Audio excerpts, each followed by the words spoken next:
Right, boys and girls, we're back after a couple of weeks rest, basically, and I thought we'd get the guys back together tonight. James and Colin joining me. We'll put the world to right. There'll be a few rants in there, but there'll be a few debates.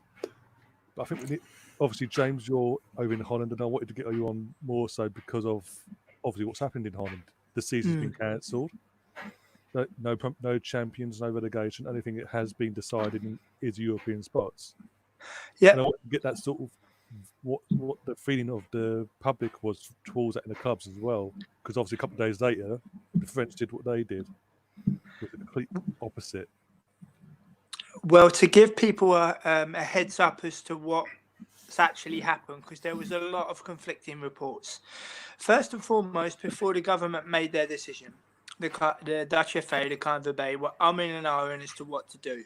And basically, the Dutch government made the decision for them. They basically stated that between the 1st of June and the 1st of September, that there would be to be no public events whatsoever, and certainly no football games with fans in attendance.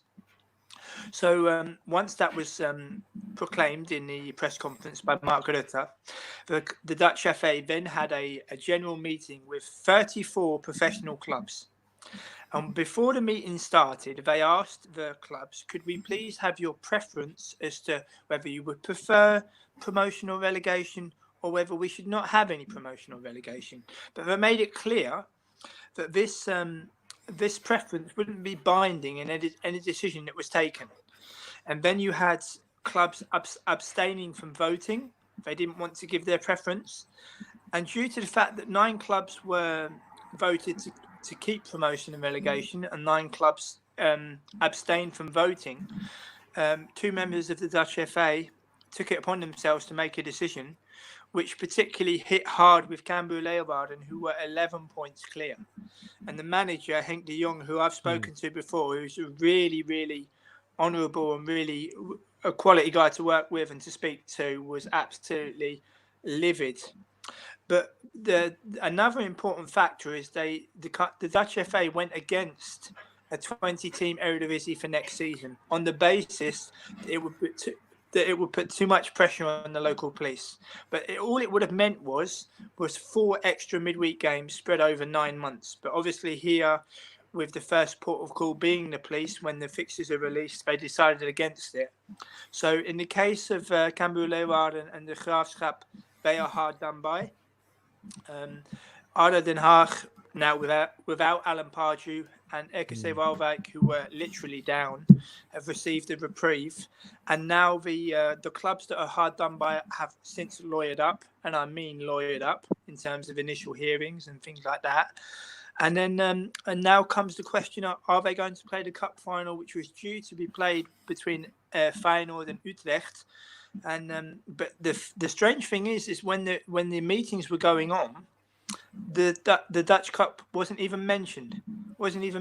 So the latest rumours is that instead of the Super Cup being played in August or September, that they will play the cup final, but that's yet to be ratified. Also, there's a big difference in the Eredivisie and the Premier League. There's a lot less money here in the Netherlands, and it's a lot more streamlined in terms of your yearly accounts have to match. If you spend beyond your means, you're curtailed in terms of potential fines and sanctions. Whether if you don't heed any of the sanctions, your license can be revoked. And can you imagine such a thing being in place in the Premier League? So there's lots of changes in terms of the differences of the two countries. And you also have to remember, guys, the Netherlands is a country of 50 million people less than the UK. I mean, I've been living here 14 years, and when I first arrived, I left a country of 60 million people, which was the UK, and I came to live in a country that only had 16.1 million.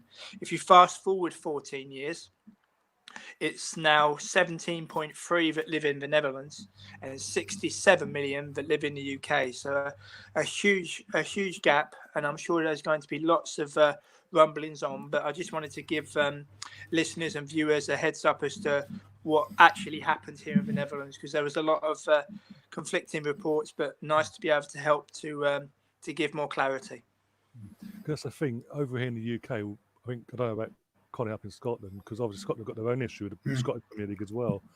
But in the UK, we get drip fed certain bits of information, like they're trying to test the water, see what the fans will agree with and what not agree with. But everything but even then, it's very vague of what they're putting forward. Like one point, it's only 3 neutral grounds, one of them being England training ground, Wembley, and somewhere else. Yeah. And now suddenly it's 10, and then they've got players coming out saying, "No, we don't want to play. We're scared for our lives and families, this, that, and the other," which you can understand in the circumstances. It just seems like it seems like the Premier League, in that case, they're not even forcing the players to play. It's play or else, basically. And it is very frustrating, because don't get me wrong, we all know Premier League and the FA are all money motivated. But this has really heightened that to the next level. Yeah. And it's so aggravating. Why can't look? We can all agree Liverpool walked the league this year. They deserve it. They've played the best football in England, in Europe, whatever. They deserve the title. So you want to cancel the season but still give them the title? Fair enough, because they're 25. There's no one catching them, for fuck's sake. Yeah. Relegation, that's a different story, because there's literally Villa are with a game in hand. They could then go to the lawyers and say, well, actually, we won that game in hand. We'll be out, and so will be in our place. That's where the Premier League will come into account and sort it out, because they need to clear it up with the clubs what their plan is. Are they going to get the title out? Who will be relegated if there's a relegation? And if there isn't a relegation, what happens to the teams in the Championship? Because apparently there's rumours as well this week at some point Leagues 1 and 2 in England are going to be completely cancelled because they can't support the leagues, this, that, and the other. If they were to go ahead, but then why is it different for the Championship and the Premier League? Because of the money. It's so aggravating. It's like it's one rule for the rich, and literally completely different for the peasants of football, basically currently. I mean, Colin, what about you? What are you making of all this, especially over in England, and obviously where you are in Scotland, because you've got your own. Scotland have got their own problems up there. Yeah. To be honest with you, Ryan, I've not really paid attention to much of what's going on with the SPL, because I generally don't watch it anymore.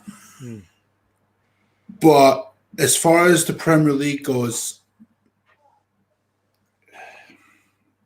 I mean, I heard they were given the green light, which... Well, yesterday, apparently Boris Johnson's come out and said, as of the 1st of June, if everything goes according to plan in the next 2 weeks, then all major sporting events, including the Premier League, will get the thumbs up to go ahead. That's in 2 weeks' time.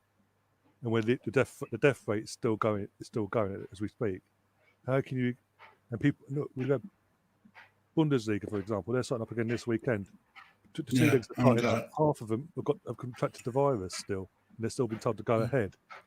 And then you've got like Brighton players just this week, like testing positive. So it's just, and they've got honestly, Ryan, it's a mess. It really is a mess.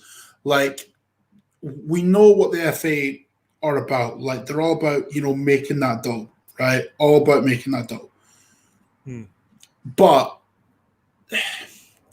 at what point does safety of lives, take effect here? Like, come on. Like, a human life is worth more than any amount of money the Premier League can produce. I don't give a shit what they come back at me with. There's no justifying this. No justifying this whatsoever. And I'd be very surprised if some clubs would feel comfortable with that, because if they felt comfortable with that and the players had to go ahead with it, the players may be thinking, well, I don't want to put my own life at risk. Fuck that. I'd rather stay at home. Exactly. I mean, that's what I'd be thinking. But at the same time, I can understand slightly why they would want it to go ahead, to finish the season. That I understand, right? However, I mean, it hasn't helped with Sky and BT. No. Like you said, Ryan, if Liverpool were awarded the title, I don't think anyone would have a beef with that. No, because they're miles ahead of everybody. There's only one team that is competing with them this season, and that's Man City. And even they're fucking up.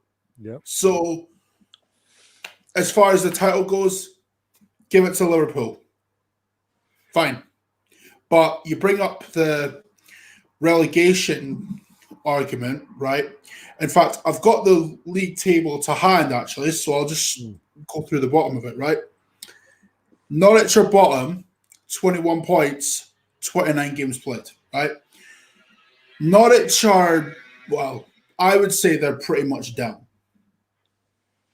right?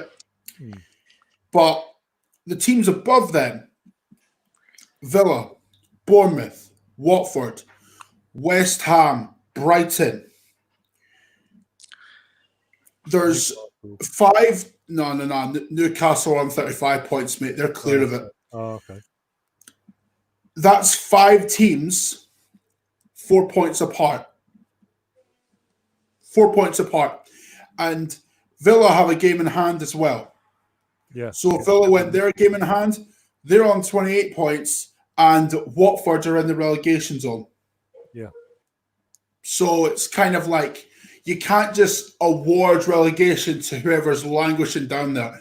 If you wanted to relegate Norwich, fair enough. Well, actually, no. I don't think they would be all right with that because, for this. They could.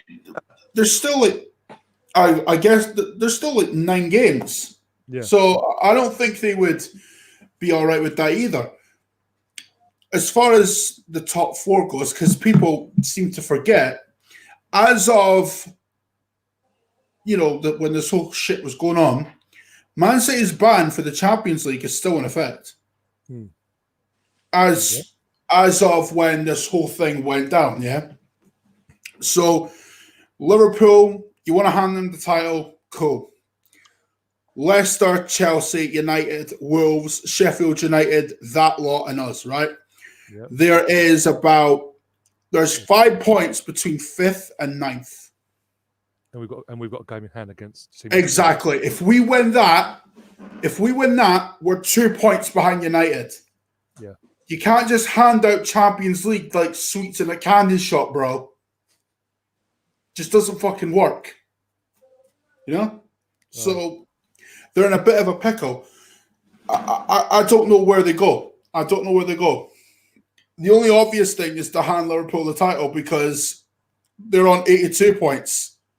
Well, Stan has an issue with that. Yeah. Yeah. Stan, don't get me wrong. I hate it that Liverpool are going to win the league. I hate that. But I've had an entire childhood of Liverpool winning Champions Leagues, so I'm not that fussed. You know what I mean? Like, I've seen Liverpool win Champions Leagues, FA Cups, League Cups, and I know they've not won a title in ages, but the Champions League is always a trophy I wanted to win, and they've done it 6 fucking times.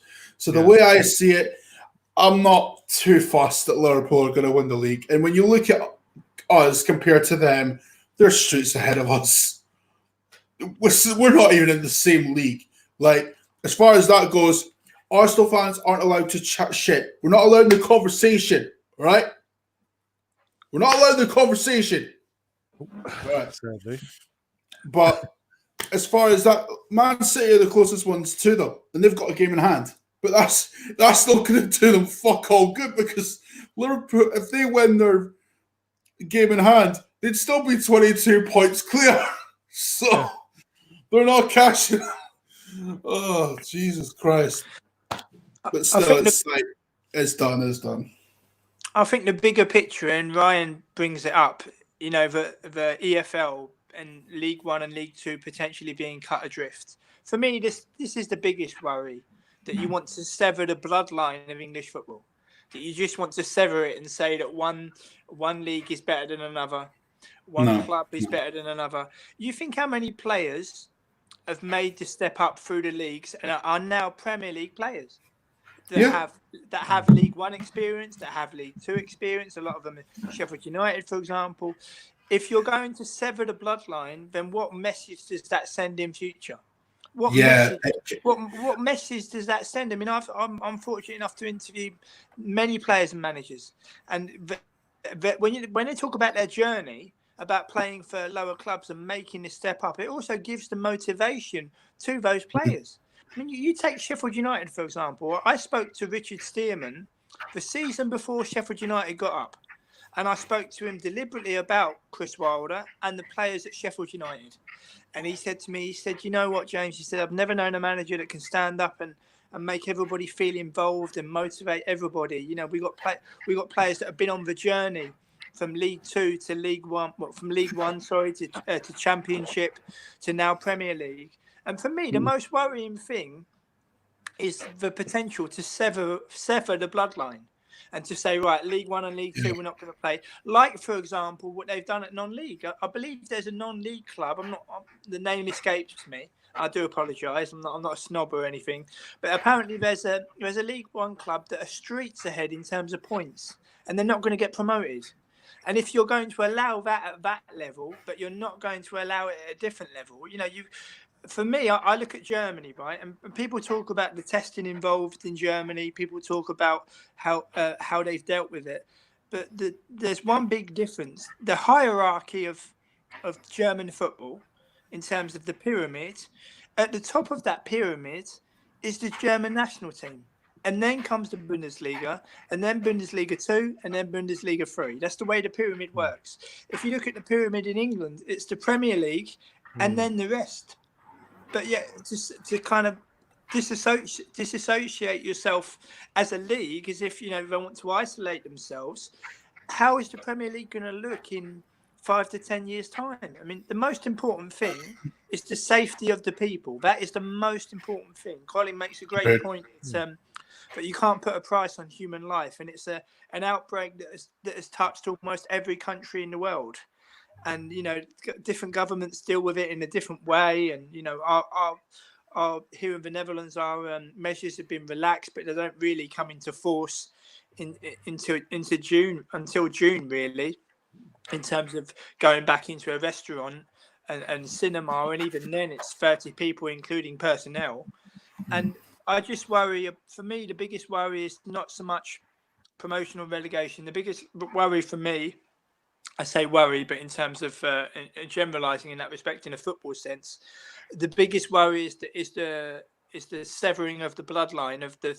We got 4 leagues. We got 4 leagues that represent English football.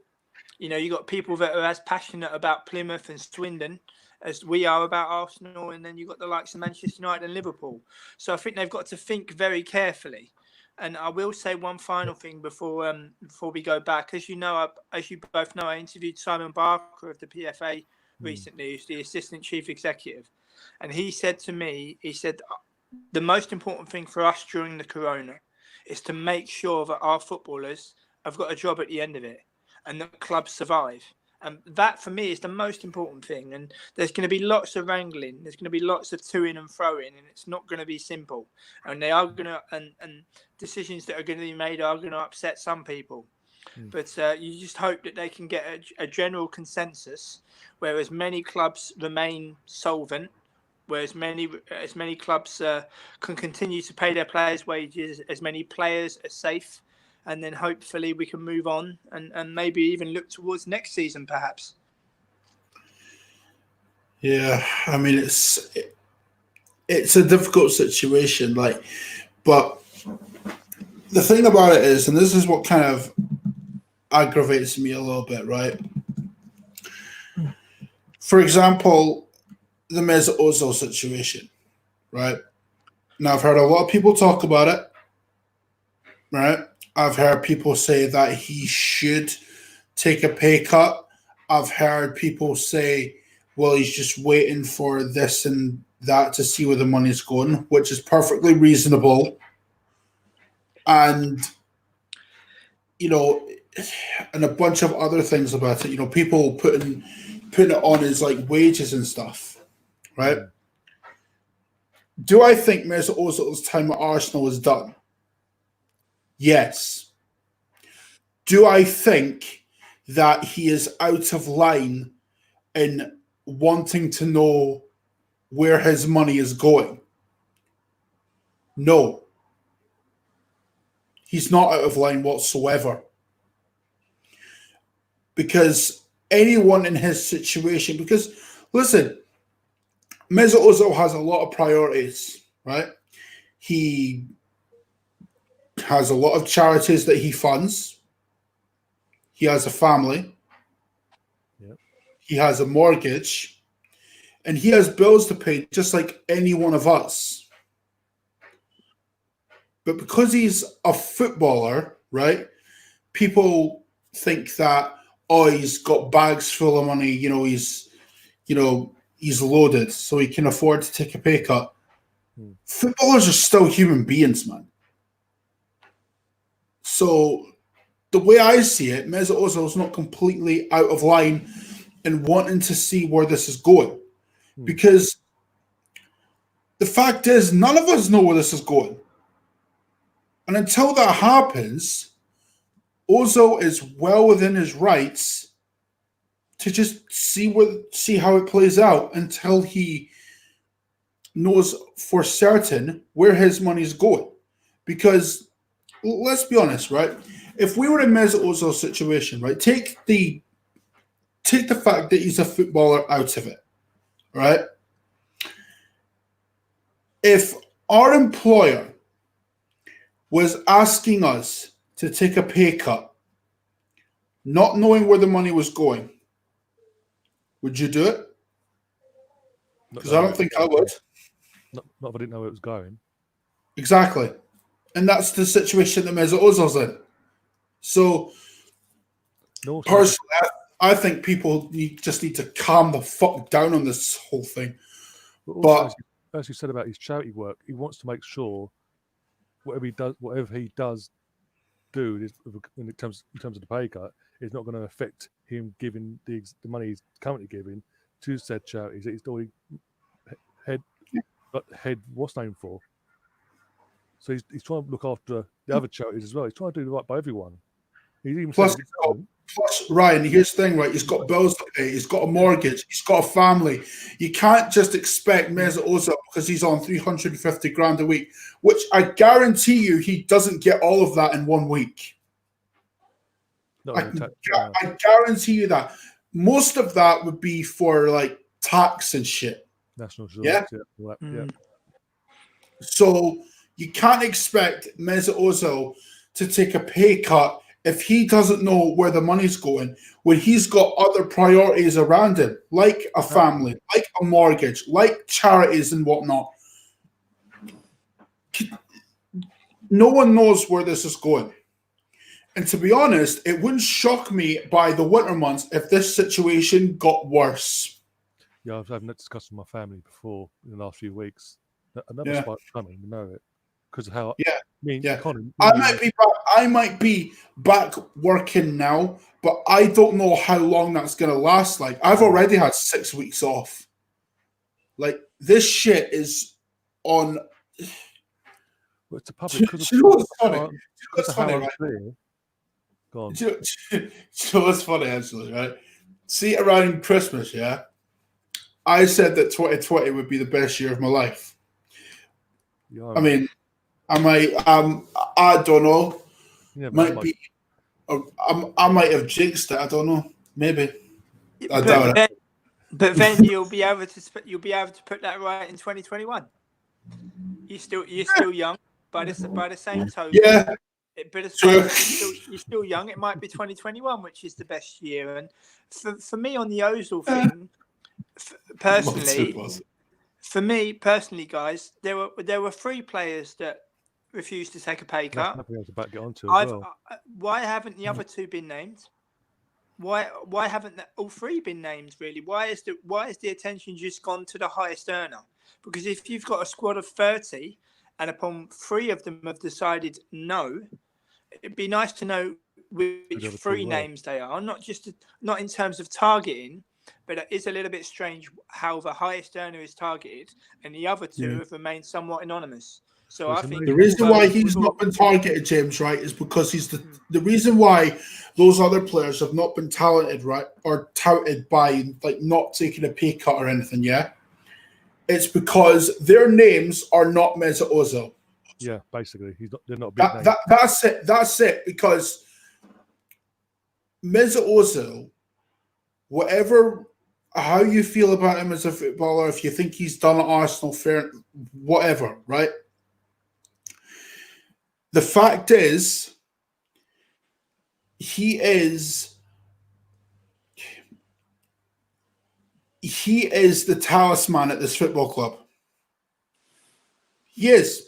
And he's going to get targeted by the press, people who have an agenda. I don't know why he gets targeted when there's other players that have chosen not to take a pay cut, probably for the same reason.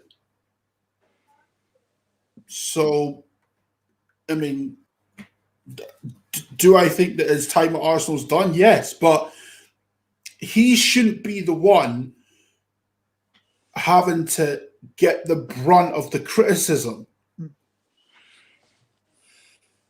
Well, Stan just here, he's put this it's on the screens now. Sorry, James. He's saying he doesn't believe the pay cut is anything to do with the virus. It's just the club realigning their payment structure, and that's why it's been that's why it's linked to what we achieve on the pitch, and then it's why the added bonus. If you get Champions League, you get your money back, sort of thing, because then they've got the money there to do it. Whereas obviously they haven't got it at the moment, have they?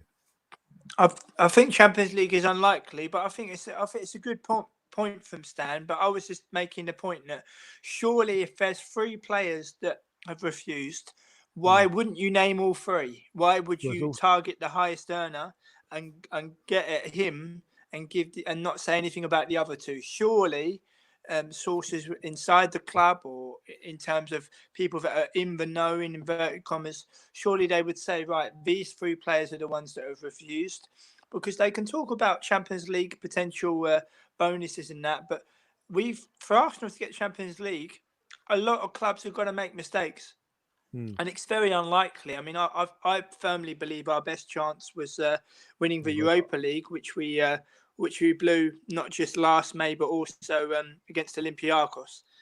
And then you've got the fans as well, where some people are saying, oh, you know, if I don't want to be in the Europa League, I only want to be in the Champions League. But we've already proved in the 3 editions of the Europa League, it's just my personal opinion, we've already proved that we're not good enough for the Champions League yet. I'm not saying we'll never be ready again, but if you have more Europa League experience in previous years and you lose to the likes of Bati Borisov, you lose to the likes of Rennes, you struggle away to Standard Liège and you draw 2-2, and you kind of take your foot off the gas towards the end of the group phase, and then you get knocked out in the last 32 by Olympiacos, it doesn't exactly show signs that we're ready for the Champions League.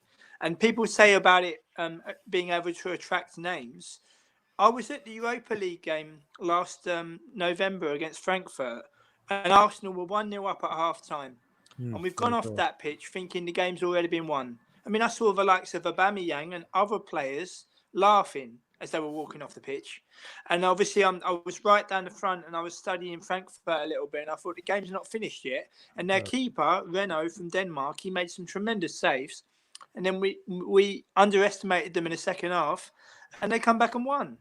And this is, you know, if we're struggling with the Europa League, what makes people think we're good enough for Champions League? At the minute, we are quite clearly not. And I can understand the club saying about potential bonuses, but a lot of domestic clubs who all have good home form have got to have a lot of slip-ups for Arsenal to get in.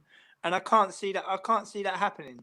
I mean, I've been an advocate of, particularly the last 2 years, a season without any European commitments would do us the world of good. Would just do us the world of good of playing 1 game a week, you know, trying to finish as high as possible. Because we've been playing European football for nigh on, more than 2 decades. And I think a lot of fans are taking it for granted. It's as if something that happens. Like But Colin makes a great point. Liverpool have won the Champions League 6 times. Why? Because every time they've gone into a Champions League or a UEFA Cup when they won it, every time they go into Europe, they are not only representing their country, but they're representing themselves, and they want to win. They simply never go into a European competition and say, "Oh no, we don't fancy it this year. It's not what we want." They want to put. They've got like I think what's it called, like a wall of achievement where you see how many trophies they've won, and why is that, particularly in Europe, because they give everything they've got, and it's admirable, really. It really is admirable. I mean, I was fortunate enough to interview Jamie Carragher yesterday, and we spoke about the Istanbul final as well as other things, and even in his voice, a player that played a part in that final, for him to say what he said. I mean, I won't give too much away because the interview's not yet been released, but just kind of to elaborate on the fact that this is a club who love European competition, and I sometimes wish we could be a little bit like that. Yeah, so do I. So what comes down to that as well, the reason why we've been so poor in Europe, not just in Europa League recent years, but also near the end of our Champions League journey as well in the last few years there. Recruitment, and Tony Adams hit on it a couple of weeks ago on Sky. The recruitment at the club has been absolutely abysmal. We've got players absolutely not good enough, pure and simply, but they're still on higher wages, playing for the club season in, season out. And I think now under Arteta, especially after what I watched last week, that's just gone up all over social media and been my phone up for over a day. With his mentality and what he wants from his players, he doesn't want people that has to be convinced to sign on or come to the club. He wants players that come to the club, hear the name Arsenal and want to come no matter what, and help build the next chapter and get back to where we should be. He gets it. He gets it. Like, I think Emery never got that. No. Like with Arteta, like, you know, okay, people can have his reservations on him as a player. Fine. But what Arteta is trying to do is change the culture of the club. James makes a great point about the fact that we took the Champions League for granted, right? Now, my follow-up on that would be we just assumed that we would be in the top 4 of the Premier League for life. Yeah. Like we just assumed that, thinking that there's no possible way that Tottenham and Liverpool would jump ahead of us. Well, it happened, didn't it? Even Leicester, you know, we took it for granted. And every year in the Champions League, every year, what did we do? Yeah. Does it even need saying? No, it doesn't. Because as much as the final in 06 hurt, and believe me, it did. That sucked balls, man. But what hurt more was last year. Yeah. What hurt more was last year, right? Europa League final, right? Our best chance of getting into the Champions League after we fucked it up in the league, right? The run we went on from the quarterfinals onwards, Napoli, Valencia, you know, we put in good performances during those ties. And yet when it got to the final, it just was limp. It was like Rennes away early on in the competition, literally. Exactly. There you go. Then we're an excellent side, and still are an excellent side. And I just to elaborate on Colin's point as well about taking it for granted, the fans, I think in terms of opponents, I mean, I've deliberately prioritised European games from Amsterdam through the years. I mean, last season I was fortunate enough to only miss 2 home games of the UEFA League campaign against Qarabag and Valencia. I went to the rest of the home games, and the attitude of some fans was, "I will beat these. I will beat these. Oh, these are easy." But Rennes, for example, even though we won that game 3-0, they hit the post, they hit the bar, and if they'd have scored once, we'd have been out. So we rode our luck at times. I thought we had an excellent result against Napoli, but the final itself, where it was played, the efforts that the fans had to make to go there. I mean, you imagine going 10,000, I think it was 10,000 miles or 8,500 miles for 2 clubs that have a distance of 8 kilometres in the same city from north to west. And, obviously, but you can't handpick where the final is going to be played. But I watched that game on TV and I thought to myself, it's as if the players don't really understand what's at stake. And then the star man Hazard turned up and won it for Chelsea. And Giroud, who was much maligned, scores, and people, because he had a bad night at home to Monaco and the Champions League, he's not good enough. But that's just one example. But I just think that a season without any European commitments was do us good. And I think it's very promising that Arteta has said those things. But if I'm brutally honest, and first and foremost, I support every manager that manages Arsenal, and I have done since I've been supporting the club more than 30 years. I will support every manager that manages Arsenal. But I wouldn't expect Arteta to say anything else. I really wouldn't. You expect him to say that, and the proof will be in the pudding. It really will. I mean, I remember speaking to Danny Cowley when he was Lincoln manager, and I remember that he told me that continuity is such a rare thing in football, and the longer you stay at a club, the more you know your squad, you know what you need, not just in terms of positions, but also in character. And I'll give you an example. The last game I attended before the corona outbreak was Sheffield United at home. Arsenal were leading 1-0. Wilder then makes 3 subs, spread over, I think, between 10 and 15 minutes. And every single substitution that Chris Wilder made gave the team that little bit more chance to have an impact, to go on to get something out of the game. It was like a boxer chipping away at an opponent's body. And Arteta had no answer to that. And they equalised, I think, with 10 minutes to go, and they could have very well won the game. So that's one example. And in terms of Chris Wilder starting out at Alfreton Town and building his way up, going to Northampton, going to Oxford, learning his trade, Arteta hasn't learnt his trade yet. I mean, yes, he's been under Guardiola, which has been great, and you hope that he's learnt an awful lot, and we will support him, but he doesn't have much experience to fall back on. And there will be times when we're going to be up against it, and we're going to be hoping it will be able to pull through. Of course, everyone is going to support him, but he's got to learn very quickly. And yes, it's very promising that he said those things, but the proof will be in the pudding. The proof will be when the summer transfer market comes. How much do you want that player? Is he looking at the character of that player? How much do you want to get the deal over the line? So as much as I'm encouraged by his words, for my personal opinion, the proof will be in the pudding.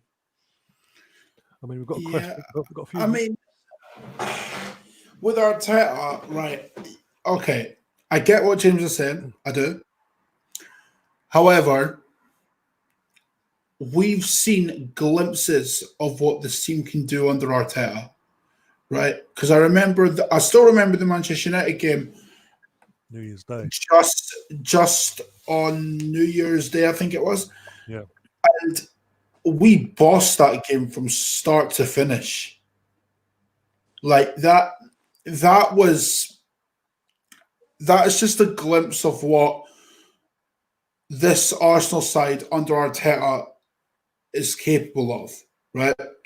And the reason I say that is because Arteta is trying to almost change the culture. And I know he's not going to outright and say, nah, this team is shite. We all know it's shite, but it is what it is. I think if Arteta gets what he wants, and I don't mean in terms of player, right? I mean in terms of like bringing through like the youth and stuff and everything else, I think he will do well for us because he, unlike previous managers, more specifically Unai Emery, he actually gets it. He gets it. When we lose, he's just as hurting as we are. Like he knows what he's doing. I mean, yes, okay, he doesn't have much experience, but at the same time, you could say that about any manager. You know, they have to get their start somewhere. Arteta's first start may have been at a club like Arsenal. Fine, but let's not forget Pep Guardiola's first job. Where was that? Barcelona. Yeah, it was Barca B, but you know, he still started at Barcelona. It's more of a sink or swim mentality. And I think Arteta's going to swim. I sincerely hope you're right, Colin. And I think you make a great point about where did Guardiola start. But I think in the case of Guardiola, it was a little bit of a special case. This is a player who played for the majority of his career for that club, only left the club because he wanted to finish his career abroad, but he dropped down a division to have league experience. And when you look at the second division, Segunda division of Spain, there are some very good teams in it. So he built up his experience in that division, and he also lost his first game. I think it was away against Numancia. So I think that's a little bit different, but I hope Colin is sincerely right. Yeah, not in terms of, I don't mean like in terms of like the in terms of the like the trajectory of it, right? What I mean is, right, you have to start somewhere, you know? Yeah. And yes, Guardiola, he may have gone to like the second division in Spain. He may have done that. Like, but again, like he did manage Barca B though, you know. And what was encouraging about that was bringing up Sergio Busquets through the ranks, who, in my opinion, is the best centre midfielder in the world. I'm not having any other argument. That was all Pep Guardiola. Now, do we have the caliber of player that Sergio Busquets was in the youth academy for Barcelona? Obviously not. But when you look at the academy at Arsenal, Balogun, honestly, I've seen this kid rip teams apart in the under 23s, in the under 18s. Seriously, the kid has got something. We've got good youngsters at this club. The only issue is, are they going to get the game time? If not, we may have to send them on loan. But it's all about getting that experience. The whole club's got to work together as in a case of like, I guess the whole communication kind of plays a part as well, because me and James have said numerous times that communication is obviously the key at a football club, both at the back and at board level.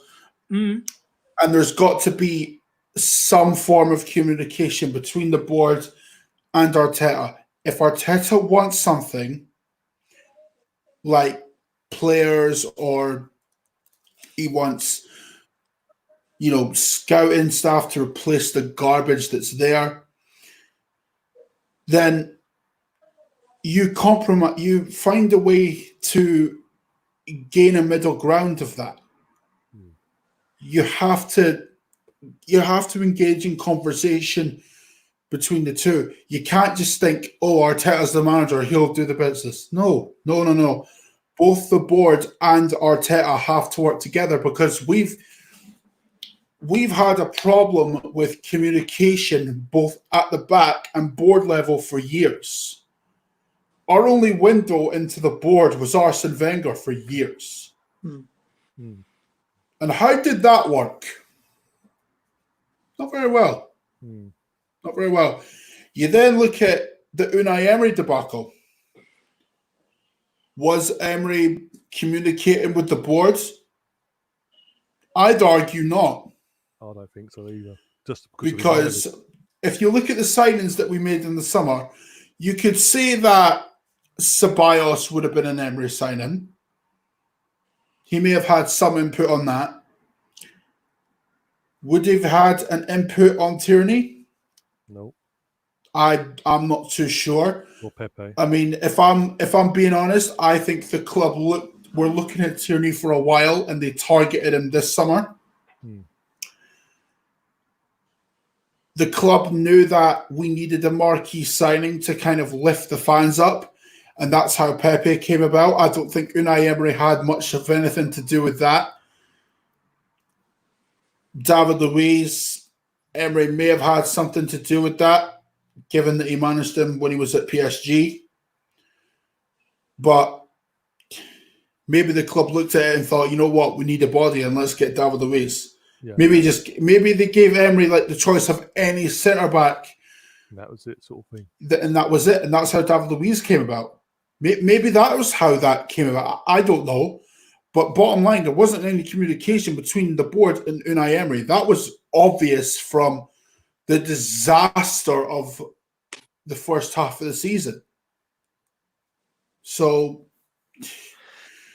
the way I see it, there has to be some kind of middle ground between Arteta and the board. That is number one for me. Yeah. I think they but do you not think it starts at the top? I mean, yeah, I've been saying for a long time that the owner of Arsenal Football Club, our owner, we don't appear to be his priority, and that trickles down all the different levels. Our owner's priority is the LA Rams, not us. When you look at the money he's invested in the new stadium, I think it's like, was it $250 million or something like that, or 1.5 billion in Los Angeles? Yeah. When anybody who owns anything, whether you own a car, whether you own a house, whatever you own, whatever possession-wise, when you don't look after it, it can start to decay. And we've got someone who doesn't really appear to want to look after it. I mean, I know I'm a little bit older than both you guys, and when you look at the board we had in the mid-90s that were custodians of Arsenal Football Club, we've got an owner in charge now where he's answerable to nobody. And then you've got the richest man in Africa saying in 2021, I want to buy Kroenke out. And they questioned him, apparently, the African fellow who's been linked with buying Arsenal. And they said, why don't you submit a bid now? He said, well, I've got different companies and we're going to different levels. And you wonder if a buyout will take place and what it's going to take. But you hope that going forward, you've got to have someone in charge who really wants to succeed. I mean, you look at what is it the Fenway Group, what they've done at Liverpool. They believed in Klopp. They believed in what they were doing. And look at them now, because they're hell-bent.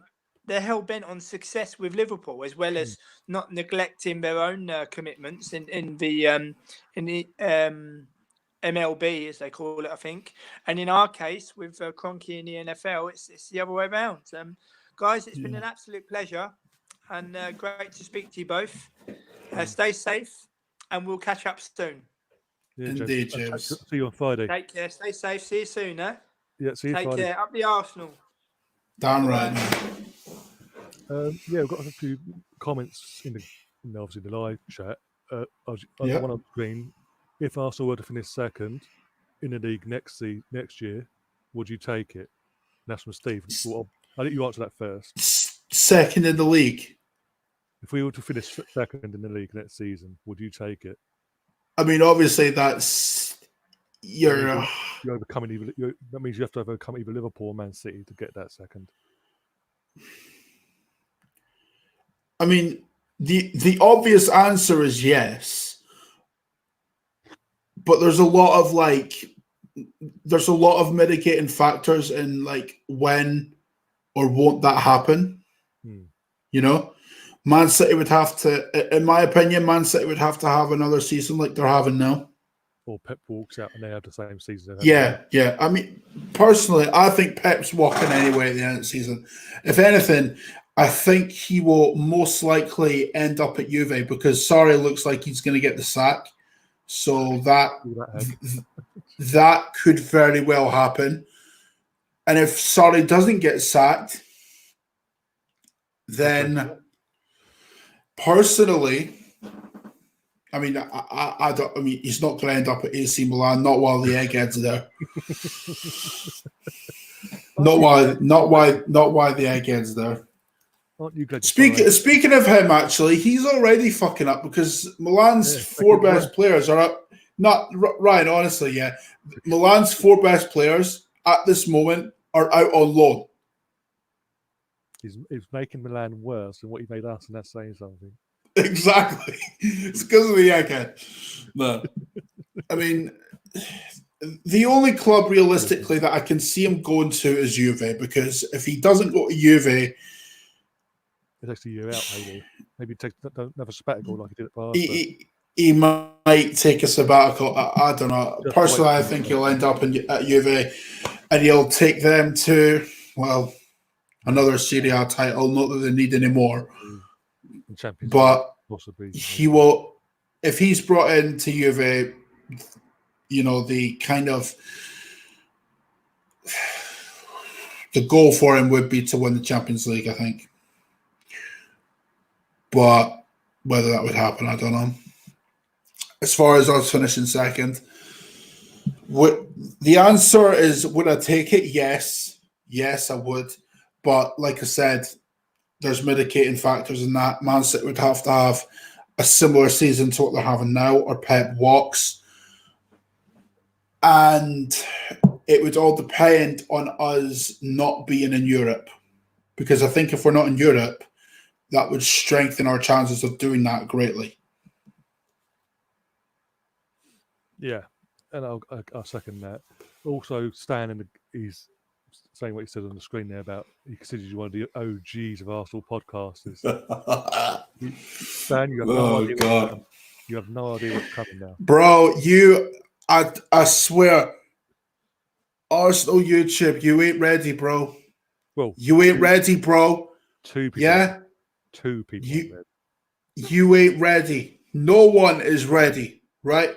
This community is garbage, man. Garbage. Thank you. Right?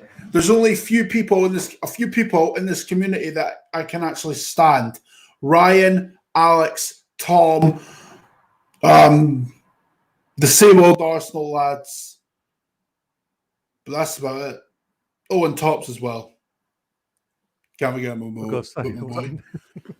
But then again, Tops isn't like doing like an Arsenal channel anymore. So he's not even part of the community now. So, but still. Oh, and Ola. Can't forget Ola. But apart from that, dead. Yeah, dead. I'm not the guy that you people need. I'm the guy you people deserve. Oh, yeah. All right? I'm the guy you people deserve. Okay? Anyway, enough sucking my own dick. And also, someone who doesn't let the fan go to his head, unlike other people that we both know. Mate, to be fair, fame's overrated, man. Well, not going to fame's overrated. Seriously, like, honest to God, yeah, right? Here's actually one for all you guys, yeah? There's a podcast that was done I think it was last year or the year before. I think you mentioned this before. I can't remember. It's the True Geordie podcast with Ian Wright. Yeah. Go watch that. Fucking brilliant. Fucking brilliant. Goes into like the whole David Roadcastle situation, and even and how that affected him, talking about going to prison and stuff, and how that affected him, his relationship with his family and stuff, and going through like Palace and Arsenal and all that stuff. It really is good. It really is. It kind of lets you in more to Ian Wright the person rather than Ian Wright the footballer. And that's the thing. Before we move on, that's the thing that obviously yesterday, I'm assuming he was on social media last night when that all came out. Ian Wright himself personally came out and outed this person who'd been harassing and abusing him on Instagram. Not just racial abuse, but literally saying because of his age, this person said, if I had the virus and I saw you, I would spit in your face so you'd have the virus. Things like that. It's only because that Ian Wright's then done what he's done that this apparently reports are that he's handed himself into the Irish authorities to be currently investigating him for what he's done. I hope they fucking throw book at him, make an example, put him in prison for a couple of years, and learn the hard way. We'll be the big man over the phone. Good luck. Yeah. But try saying that to Ian Wright's face. No one, and I mean no one, deserves that sort of abuse. No, nobody. Absolute bell end, mate.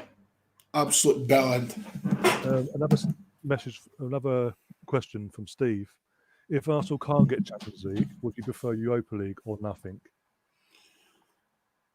Perfect. Honestly, I'm sick of Europa League now. I wouldn't mind a year out of Europe just to get ourselves a house in order in the league. But I can understand why we need European football financially.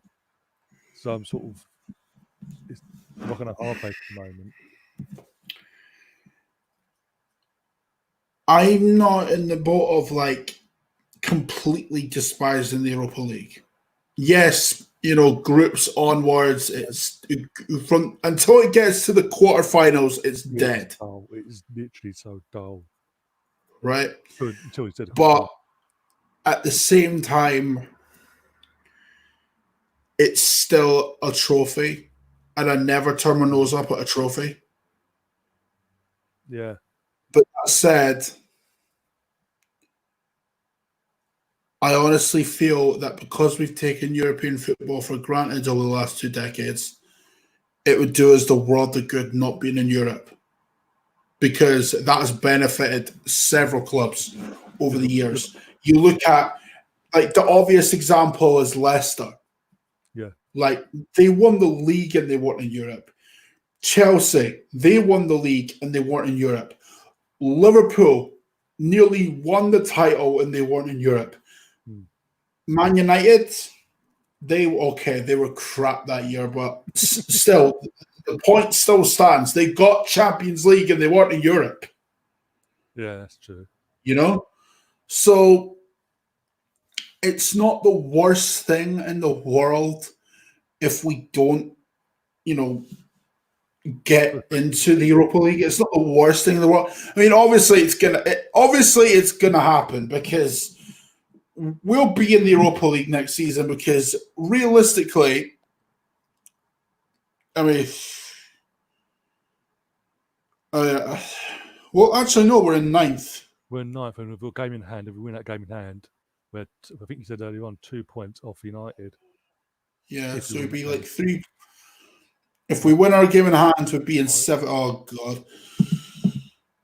I mean, right now we're not in the Europa League position, but that game in hand puts us in it. Yeah, kind of does. If we was to win it, and I think the annoying thing is putting what's going on in the world aside, we're just about hitting the form and getting results. We're not playing great, but we're grinding that results, getting clean sheets, and building up the points. And you could have argued that maybe we could have actually pushed for that 5th spot, if not got it. But hey, because of the way teams were playing as well, other teams as well, Man United were relying too much on Fernandes, in my opinion, and Spurs were just being Spurs. Spurs out left, right, and centre. Mate, Jose is bottling it.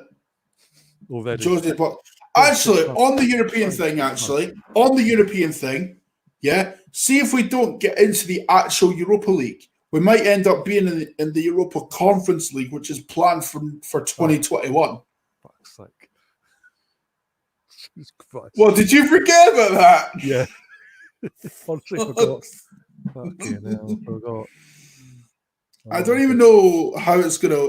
I don't even know how it's gonna work. Like I think the way it could end up working, 5th and 6th would qualify for the Europa League, while 7th would get the Conference League spot. Which I mean, it's ridiculous. I mean, imagine if Arsenal get delegated to that. Oh my god! Still don't win that. That doesn't even get you Champions League. All that does is get you guaranteed Europa League football for the following year. Yeah. Oh god! We'll get a rocket with your backside. Yeah. Stan, again in the chat, who will the panel pick as a replacement for Unai? Well, you know mine and I know yours. It's both the same person. Exactly, Pochettino. Pochettino. Allegri. If for nothing else, right? Say what you want about, Pochettino, right? But my sole reason for actually no, 2 reasons why. One, he's good as a manager. He's fantastic. What he did for that lot, putting rivalry aside, he got Tottenham, of all clubs, to a Champions League final. Put respect on the motherfucker's name. Yeah. He wasn't even backed in that season either. Exactly. Signed no one, and they got to a Champions League final. Fucking hell. I mean, they bottled it to the final in 30 And on seconds. top of that, right, and this is the main reason, the piss it would boil with that lot. Sol Campbell Mark II. Exactly. There's no Arsenal fan that's not loving that. Well, we know there's one. I'd love it. I'd love it, but you know what? It's done. I'm happy with Arteta and on Pochettino, actually. I mean, with Newcastle's new owners, they could be looking at Pochettino as well. Apparently, he's their first choice.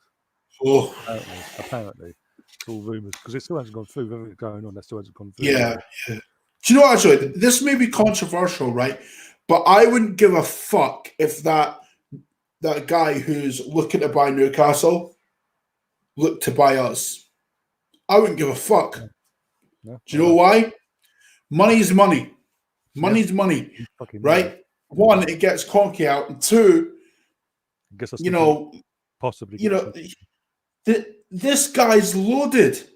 Yeah. Like, this guy's got more money than God. This guy, like, for real. Do you know what, actually, right? You know how, like, you know how the Saudi Arabian guys and the guys who own City, right, have this little, like, feud going on, yeah?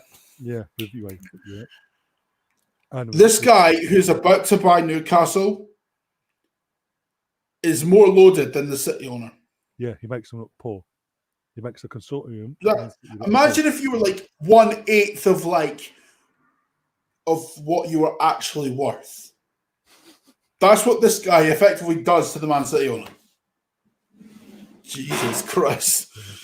Again, Steve in the chat. Thoughts on the Bundesliga starting this week, and do you think it's too early with the virus still in effect over there as well, not just globally, but with Germany? Because as touched on earlier, in Germany, players in both leagues have been tested. Was it one club in particular? I don't know how they're going to do that. Are they going to do like at closed doors, or like are they going to bring people in? What are they going to do? It's behind closed doors, but they've got cardboard cutouts of all the fans 2 meters apart from each other. Literally, that's what they're doing. Move on. All seriousness aside, with the virus still in effect and it's still being contracted, might not be showing symptoms, but they're still players are still contracting the virus. It shouldn't that happen when that first came out. Should have been Angela Merkel and all that sort of. No, we have to delay it a bit longer. Sorry, we need to get this under control fully so players aren't contracting it. Yeah. Full stop. And from what I know, right, people who, I know in my personal life, they've been furloughed till October. Yeah, my and to be honest, To be honest with you, I don't know how the country's going to afford that, but Well, apparently, as of June, at the end of June, apparently, the furlough will be brought down to rumored to be brought down to 60% by the government. Basic government pays 60% then, and then they'll put pressure on the companies to pay an extra 20%, i.e., the 40%, to make up to 100%. well, the government's ambitious then. Yeah, good luck with that. Yeah, exactly. Moving on swiftly.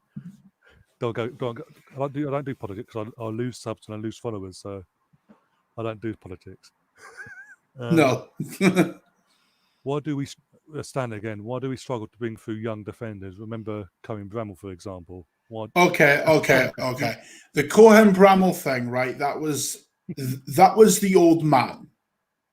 All right, so I think you can brush that off. Okay, nah. All joking aside, yeah. I think it's more to do with a cultural problem more than anything else. Because if you look at the Liverpool Academy and City's Academy, even though they're not bringing anyone through, it's all attacking-minded players, yeah, like wingers, yeah, strikers, yeah. Man City just go, oh, you're fantastic. We have a fantastic academy. You don't bring anyone through. Like, chance, fuck off. The only clubs that bring defenders through are Liverpool and Man United.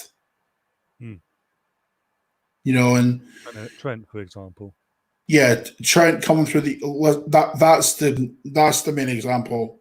And Joe Gomez. Well, no. They bought Joe Gomez From Charlton, yeah. Yeah, they bought him from Charlton. But yeah, either way, Trent came from the youth setup. Yeah. He's exactly. Regarded as the best in his position in the world. Exactly. Liverpool are at least got like one defender through. Like with Man United, they don't really have they claim to have the best youth academy in the country, but the only player that really they've brought through in recent times is Rashford. Well, Rashford, Greenwood, McTominay. Do you want to say the other one's name? The dancing idiot. Oh, does he even count? Lingard. Technically, doesn't even count because he hasn't scored a goal in over a year. Mate, do you know what? If there's ever an example of a failed youth academy project, it's that. Oh my days! It's that. And by the way, Rashford's not even that good. He's like Theo Walcott, basically. Effectively, yeah. Just a bit taller, literally. That's it. Yeah. He scores goals, but so did Theo. Yeah. Theo scored a lot more goals, over 100 goals for the club he plays for. Exactly. Got a cup final in the cup final as well. But anyway, media won't allow that though. Rashford's gold dust apparently. No. Arsenal vlogs is asking, would you sign Thomas Partey? Obviously, I'm asking yes, fucking yes, please. If it gets Xhaka out the club, yes, because we need that ilk of player. I have a different mindset to it. I'm not saying I wouldn't take him. Obviously, I would. But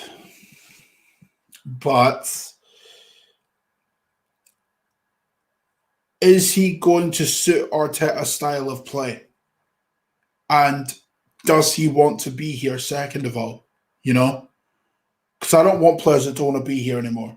That's what Arteta. That's what I was saying earlier about Arteta. He wants players that want to be there, want to sign for Arsenal, want to play for Arsenal. If Partey wants to sign, cool.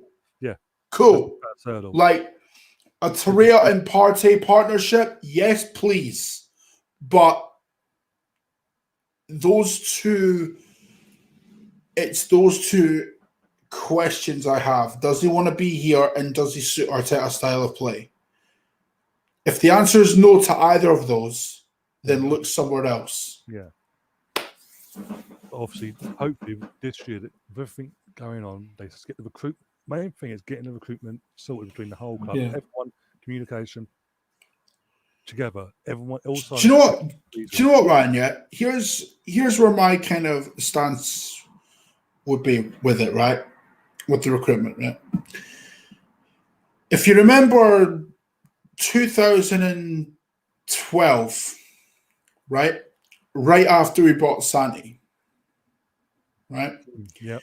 I felt then with the right recruitment, we could have won the league inside 2 or 3 years. We should have done, but yeah. Right? If we'd signed a Diego Costa, a Matic, a Courtois, and those within that time frame, I firmly believe we would have won the league. Forget what Costa, Matic, and Courtois are like now. Because back then, you would have bit your hands off for them. Oh, of course. Right? Especially Costa, because he was a bastard you always wanted. The last thing we needed at that point was more technical players. Yeah. Right? Yes, we were all buzzing that we signed Ozil, but Ozil wasn't a player that I would say we needed. It was more of just like a signing to like appease the fans, you know? Yeah. Because the such of that season was so poor. Exactly. Like we only bought one player on a free, and that was Yaya Snogo, who coincidentally has done more than Mesut Ozil in cup finals, but he's counting, right? Yeah. Because if you remember, right, and I still remember that game to this day, right? The loss to Aston Villa at the start of the season, right? Right? I already gave up on pretty much the same squad that we had the year before. Yeah. Right? You had Gustavo going to Wolfsburg. You had Tottenham buying Capu, Eriksen, Lamela, players like that. Right? Forget where Capu is now. Forget where Lamela is. Forget where Eriksen. Actually, Eriksen's off at Inter. He's smashing it. And they bought him for like what, 7 million at the time? Yeah. 7 million. Like we can't afford that the last thing we needed was more technical players. If we had bought a goalkeeper, a centre half, a centre defensive midfielder, and a striker, we would have won the league inside 2 or 3 years. Well, even the Suarez situation as well. If we'd got Suarez, we'd have won the league. Mate, that was a joke. That was a joke. Yeah. Bidding 40 million and £1 for Luis Suarez was an insult. Yep. An absolute insult. The second that came out, I knew we weren't going to sign him because that was, as you said, it was an insult. Liverpool weren't going to do business with us then. Exactly. And people will go on about, we paid the release clause. We paid 40 million and £1. You seriously think Liverpool are going to accept 40 million and £1? Like, and do you know what it is, right? I bet you anything that was split over several years. More likely. I bet you anything, because that's how this club operates. You know? At least they have done in the last few years. I'm hoping with Arteta that will change. Well, look at Kieran Tierney. We knew about that was happening literally day after the season ended, and it took all summer, for fuck's sake. Exactly. That's like 25 million. 25 million. I mean, don't get me wrong, it's a bargain, but, you know, it's like, it took so long to get over the line. It's like, will it get done? Will it get done? The only signing that genuinely shocked me was Pepe. Yeah, that's how literally that got me off guard completely. Like, if you'd asked me at the beginning of the summer, like, who do you think will get Nicola Pepe? Because odds are he's moving, right? I would have said PSG, Liverpool, Barca, Real Madrid. He was even heavily linked with Napoli at one point as well. Exactly. Actually, speaking on that, Napoli must hate our guts, man. Yeah. Fucking hell. Yeah. They must hate our guts. First Torreira and now Pepe. Oh, God. How many L's can one club hold? Oh, God. And what makes it worse as well, amongst all that, we battered them in the Europa as well when they were Oh, meant to that's 3 L's. in the space Fucking of 12 hell. months. Oh, God. Another question from Arsenal Vlogs: do you think the Premier League will come back? I did touch this earlier, and if it does, when will they announce the fixtures? I don't think they've been given the green light, but I don't know how they're going to approach it. Like, they may look. Yeah.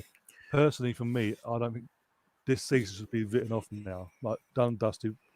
We concentrate now, pre-season for the players, or whatever.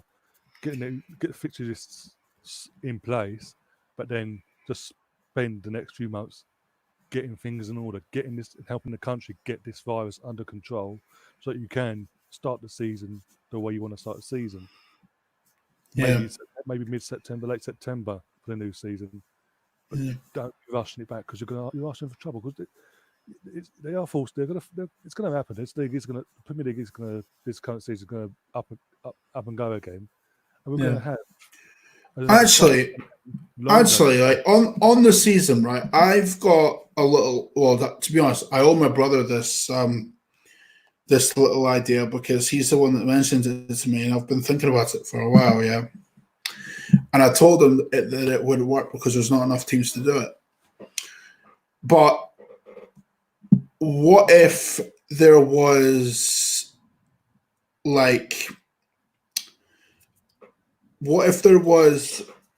kind of like a tournament between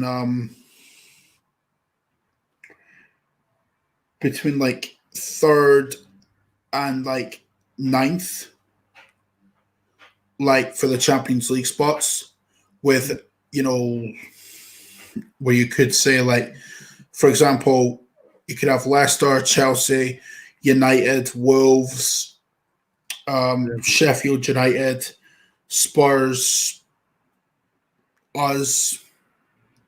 I mean, you could even throw Burnley in there if you really wanted to, and just have a literal, as you say, playoff, but in the sense of knockout. Literally, get a draw. Right, first round of draw, bang. Whoever goes through, next draw, bang, and then all the way to there's 2. Yeah, final 2. Then obviously, or if you really wanted to do it, right, go about it like in a round robin kind of way. For example, let's just say like City, Leicester, Chelsea. Well, no, City aren't in the Champions League for next season anyway. Leicester, Chelsea, Man United, Wolves, Sheffield United, Spurs, us, and Burnley. Right, that's 8 teams. Yep. Right, and before anyone says, "Oh, why are you putting Burnley in there?" Well, they're 10th. They're 10th, and you need an 8th team, right? Exactly. And I know people are gonna. If you really wanted to do a qualifier, you could do one between Burnley and Palace. If you really wanted to do a qualifier, because they're on the same amount of points. Okay, and I know that sounds ridiculous to even think of them two in the Champions League, but they're both 1 point behind us, so we have to include them. You could do a qualifier between those two, right? And the winner of that would get put into the round robin kind of tournament, where you'd have Leicester play one of the other 7, and the same with Chelsea, United, Wolves, Sheffield United, Tottenham, us, or Burnley and Palace, depending on who wins the qualifier. And you just keep doing it like round robin kind of way. And it's whoever got the most wins the 2 that have got it'd be the 3 that have got the most wins, right? They would progress to the Champions League. I mean, that to me would be a way of doing it, because you wouldn't have to have people in attendance. You wouldn't have to bring the league back. You could just do like one or the other, you know? And you could do the same with the relegation as well.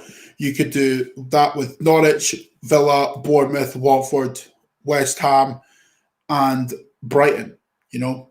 Because there's 6 teams in it right now. There's 6 teams in it, but you do like a round robin to see who gets relegated.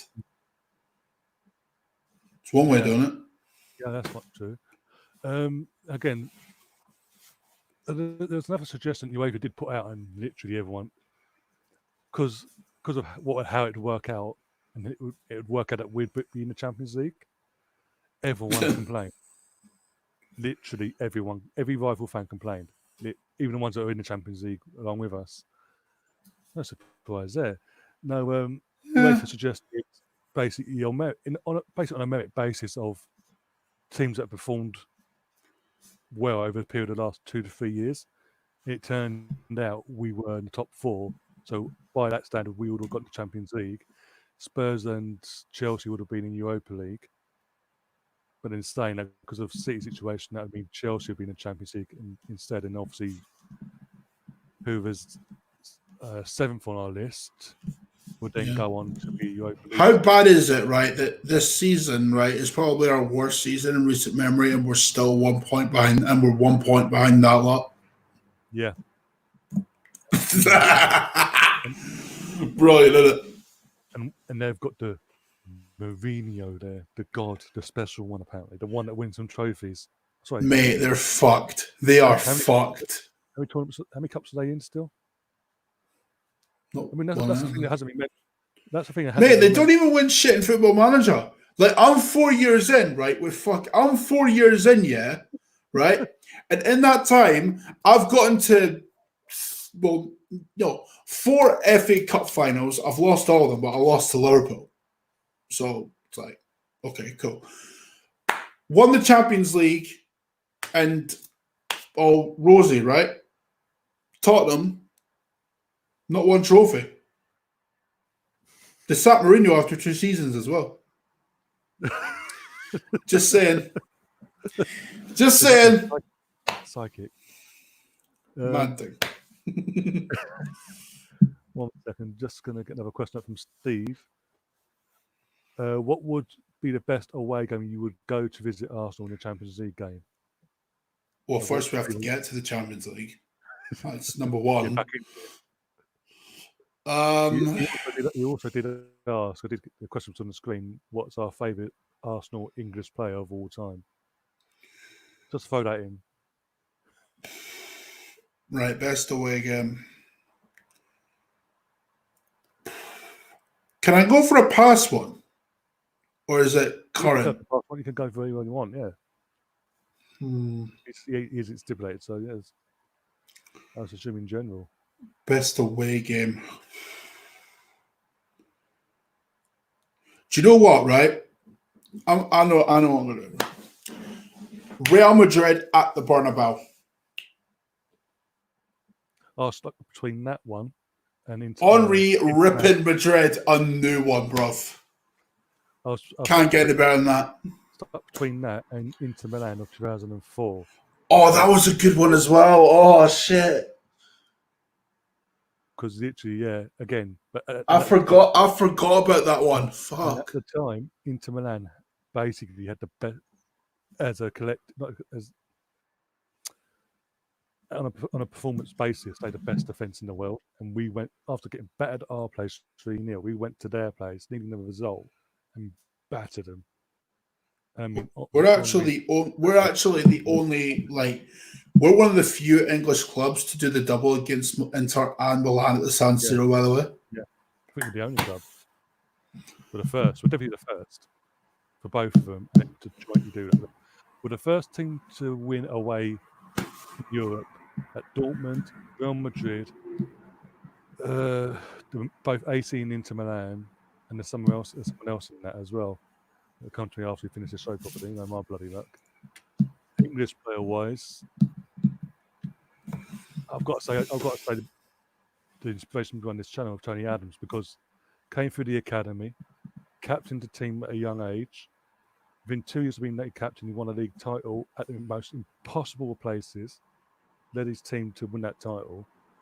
He's then going to have a career where he won 4 titles in 3 different decades. The only thing he didn't basically win was a Champions League. He won everything else at Arsenal you could think of. He did win a European Cup, just not the European Cup. Yeah, I mean, my favourite. I mean, I know there's others that would be technically better, but obviously longevity. Obviously the best English player that Arsenal have had, at least in my opinion, it's Ashley Cole, sadly. Yeah, based on what. My favourite, I would say. I mean, Keane's not a bad shout either. He's a fucking madman. Do you know what? I would say Sol Campbell. Yeah, definitely. Because taking out equation what he did. Yeah, that he's a legend for that alone. But just because of what when he joined us, right? We went from, challenging for the league to winning it. That's like that. That's the difference right there. That's why he's my favorite, because it's not because of how he joined. I mean, the way he mugged them off was brilliant. Don't get me wrong, it was fantastic. He was all the time. He was like, "Don't worry, I'm signing a contract. Don't worry, I'm gonna sign." Whereas now he's just like, "Nah, I'm fucking off here."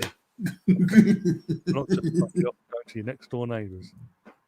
To hate the enemy. I'm going to the enemy. Yeah. Actually, that question from Arsenal logs, do you mean Willian from Chelsea or Willian Jose from Real Sociedad? I won't ask that until he gets back on that one. Yes, Dan, I'd say the best. I mean, that's really subjective. I mean,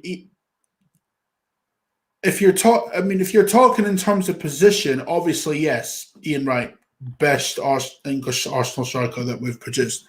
But in terms of left back, Ashley Cole's the one.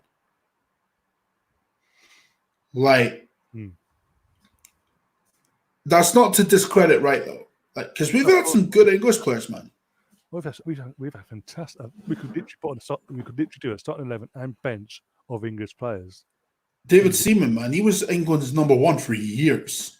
Yeah. Because I remember one specific game, right? It was England-Scotland. I think it was a qualifier for the World Cup or something. I can't remember because it was so long ago. But David Seaman, right? He was so good, right? Because when he was there, it was like, okay, it's you v him, one-on-one. One-on-one. Yeah? 9 times out of 10, you weren't beating him. 9 times out of 10. Because he put fear into the opposition because they knew he was that fucking good. Yeah. That fucking good. And to be fair, Scotland, we had a decent team at the time. Yeah, did actually as well. We had a decent team at the time, and we still couldn't get one past that motherfucker. Don't get me wrong, I love him to bits, but for that one game, man, that one game. Yeah, Steve's got it. That one game, man. Fuck, man. God. The kind of stuff. Yeah. Oh, mate. Dude. I watched that on tape back. I remember there was another one after that, but I can't remember which. Fuck's sake, man. Oh, God. Oh. Fuck you. Oh, God. Yeah. Oh, man. It does depend on what you're talking about, best or favorite. I mean, to be honest, when it comes to favorite, right, I would never put Archer Colin my favorite ever because he's a fucking snake. Amongst other things, yeah. Yeah. Oh, but there you go. There's common ground between him and some other people we know. Snakes. Wait, who? Snakes? Which one you? The two amigos that went off on their little journey and think they're better than everyone else. What, Alexis? No! Alexis ain't a snake. No. The two amigos that of Arsenal, the YouTube community, that think they're better than everyone else. Those two fuckers. Okay. Now I got you. I thought you were talking about player-wise. Fuck's sake. Jesus. Oh, God. Fuck's sake. That's a whole different story, player-wise. Bloody hell. No, but them... Oh, fucking hell. There you go. The Arsenal YouTube community, equivalent of Ashley Cole, them two. Yeah. The less said about them two fuckers, the better. Actually, speaking of that, right? You see what's going around on Twitter now? You see what's going around on Twitter with one of them fuckers, yeah? I might have commented on it earlier, I think so, yeah. But I've had, as you know, I've had issue with that person before as well. Last few months ago. Well, because I didn't agree with his argument about Arteta after 6 games, he automatically assumed I was autistic and that I had mental health issues. And the second he realised he fucked up, he tried to delete it, but already I was getting screenshots left, right, and centre. Mate, I didn't respond to that because, like... No, I didn't respond to it. I didn't know about it until people started DMing me, sending screenshots and asking if I was okay. I was like, what the... And they're sending screenshots. I was like, bloody hell. Because it turned out he deleted it as soon as he realised he fucked up there. Yeah. But yet... the fact he said... To be fair, you held your own. In that same argument, he claimed to have talent to sit doing what we're doing now. What we do, he claims to have a talent for. So that makes us most talented motherfuckers here, because we're more talented than him then. I think fucking my fingernails are fucking more talented than that twat. That's less said about him.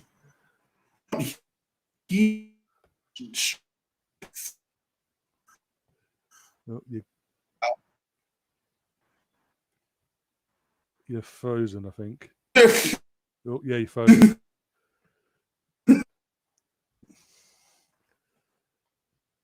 Cool. To my mouth.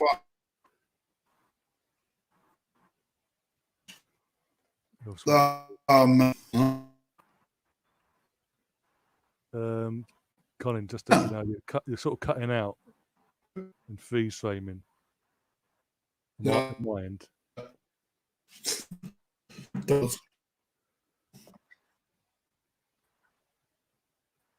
Oh dear.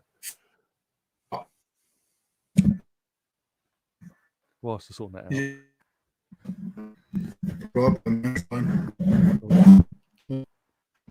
Just for Colin when he comes back.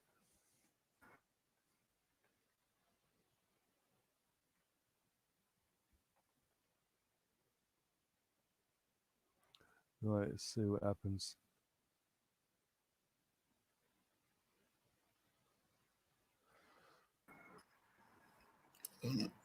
Right, is that okay now? We good?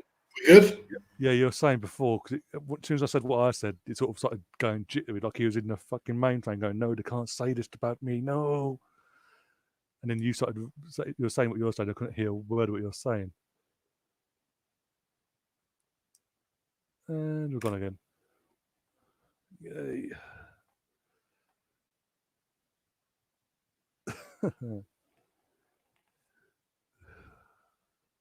The joys of live stream, ladies and gentlemen. Always going to happen at some point, won't it? Oh, my days. I'll move and see if he comes back into the thing. Oh. We've got any more questions while we're waiting. Pop them in and I'll get them answered whilst we'll wait for him to come back. I'm keeping it on screen now just to piss him off. Oh dear. Actually, as ITV4 over in the UK stand have started showing all the Euro 96 games as of last night, starting with England versus Switzerland. Obviously, and they're going to do that for the whole summer apparently to compensate for obviously not having the actual Euros this year playing.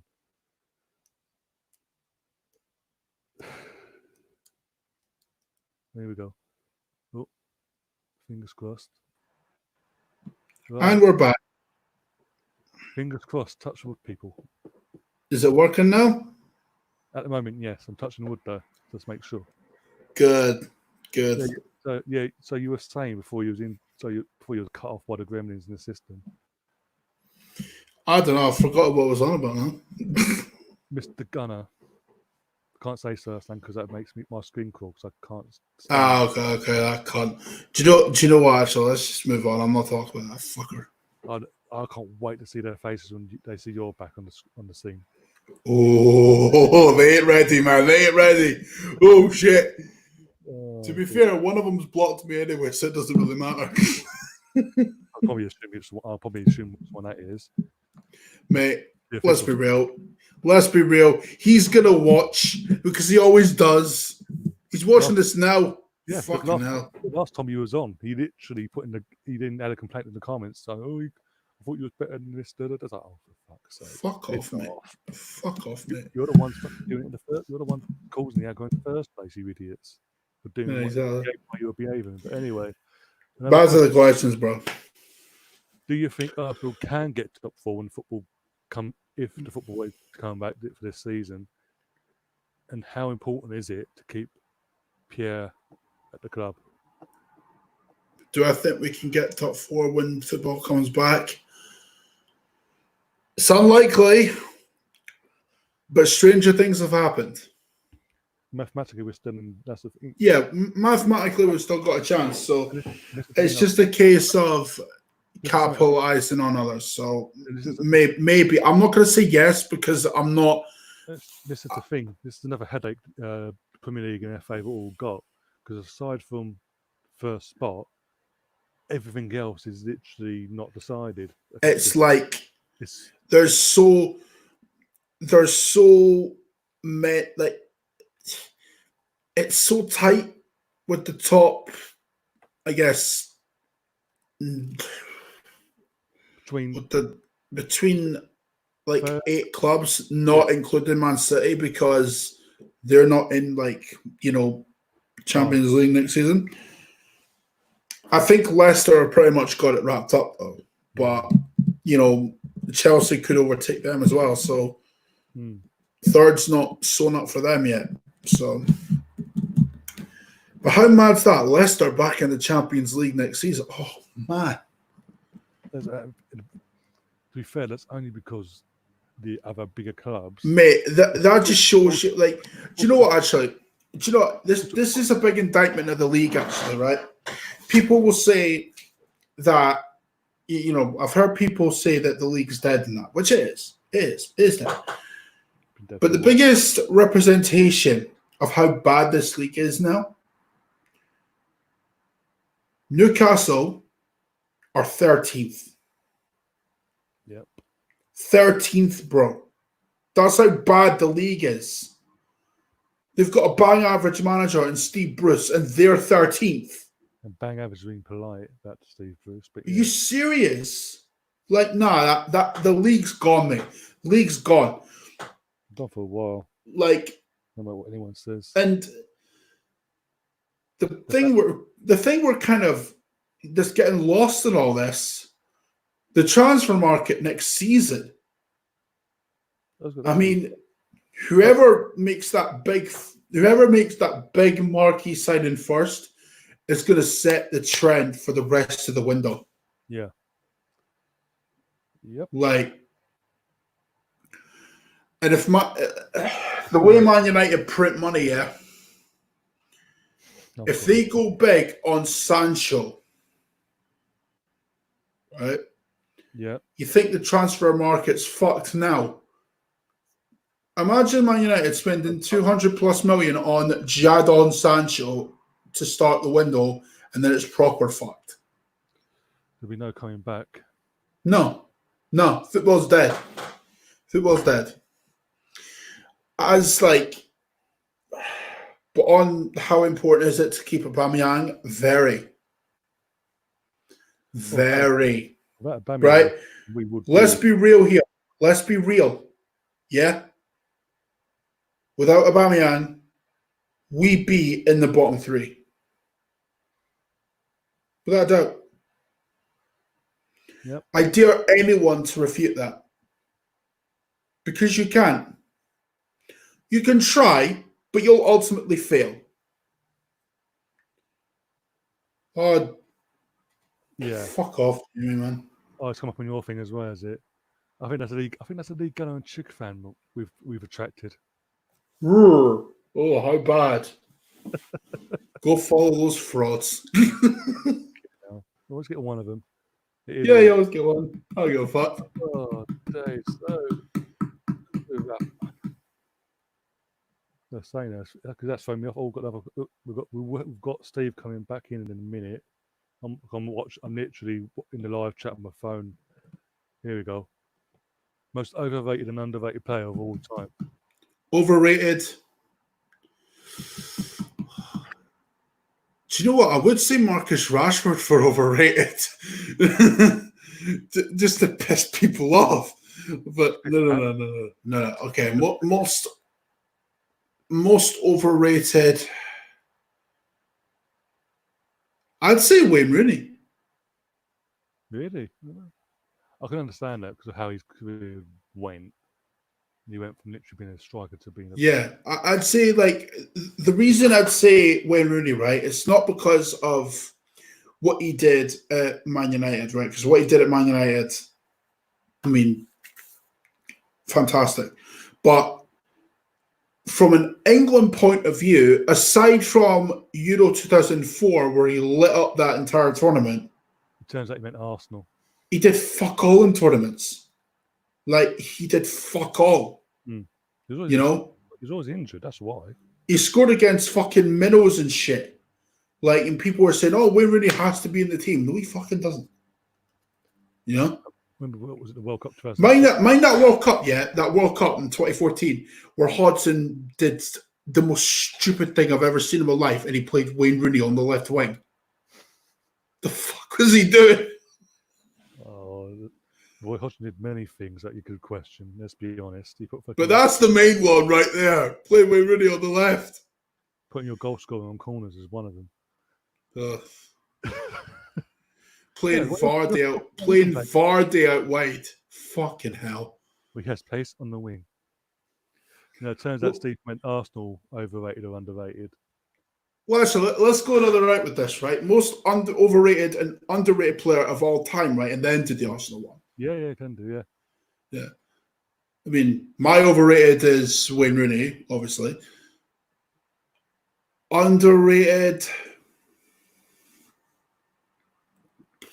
I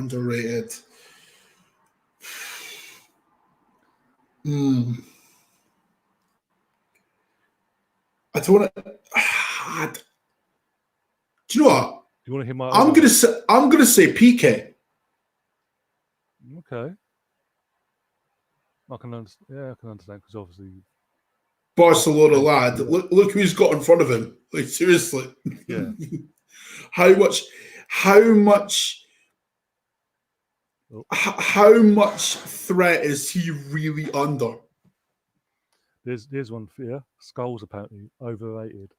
Ooh, that's a good shout. To be fair, see, if you're talking about that Man United midfield from like '99, right? Roy Keane was the man in that midfield. Oh, definitely. Without Roy Keane, Paul Scholes there would be no Paul Scholes. No. Like, yeah, okay, Paul Scholes kind of like he was a great midfielder, but Roy Keane was the man. Yeah. So, I mean, why overrated? But he's still not as overrated as Wayne Rooney. Nobody is. Don't give a fuck. How about Didier Drogba? Mate, no.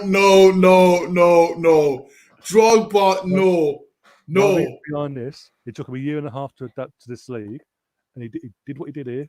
Okay, rivals aside, fantastic. Goals in cup finals, mate. Goals in cup finals. And then left, and the second he left, it literally just that Drogba disappeared, sort of thing. Mate, he scored the winner of the Champions League final. How is he overrated? I just want to piss off the Chelsea fans, getting them going mad. Follow me on fucking Twitter. Mate, I know you don't believe that, so we're all good. No, overrated though. That is a tough one. It's subjective though, isn't it? Like it depends on what your definition of overrated would be.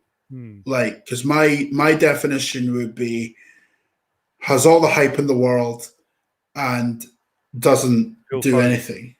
Phil Foden. Ooh. Literally all this hype. Pep Guardiola goes, he's better than Messi at his age, but never plays him. When he doesn't do fuck all. When he does play, he doesn't do fuck all, let's be honest. Do you know what? Stan's made a good show here. Overrated, Stuart Downing. Yep. I agree with that. I never rated Downing, ever. Nah. Oh, here we go. Another one from Steve. Kelechi from AFTV said, John Obi Mikel, best African player in the league. Do you disagree? He thinks Drogba is the best. Mate, Drogba's the best African player to ever play in the Premier League. Fucking hell. Well, that's literally because of what it's hands down. There's no argument with that. You got Drogba. Exactly. The influence he had in big games, like, you know. Yaya Toure. Just the top. That's the three of them that are better than. Yeah. Obi Mikel don't even come close. The Snake Adebayor. Yep.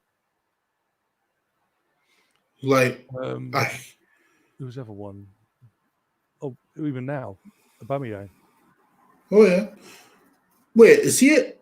Why? Because he's from Gabon, isn't he? Yeah, because they compete in the African Cup of Nations. So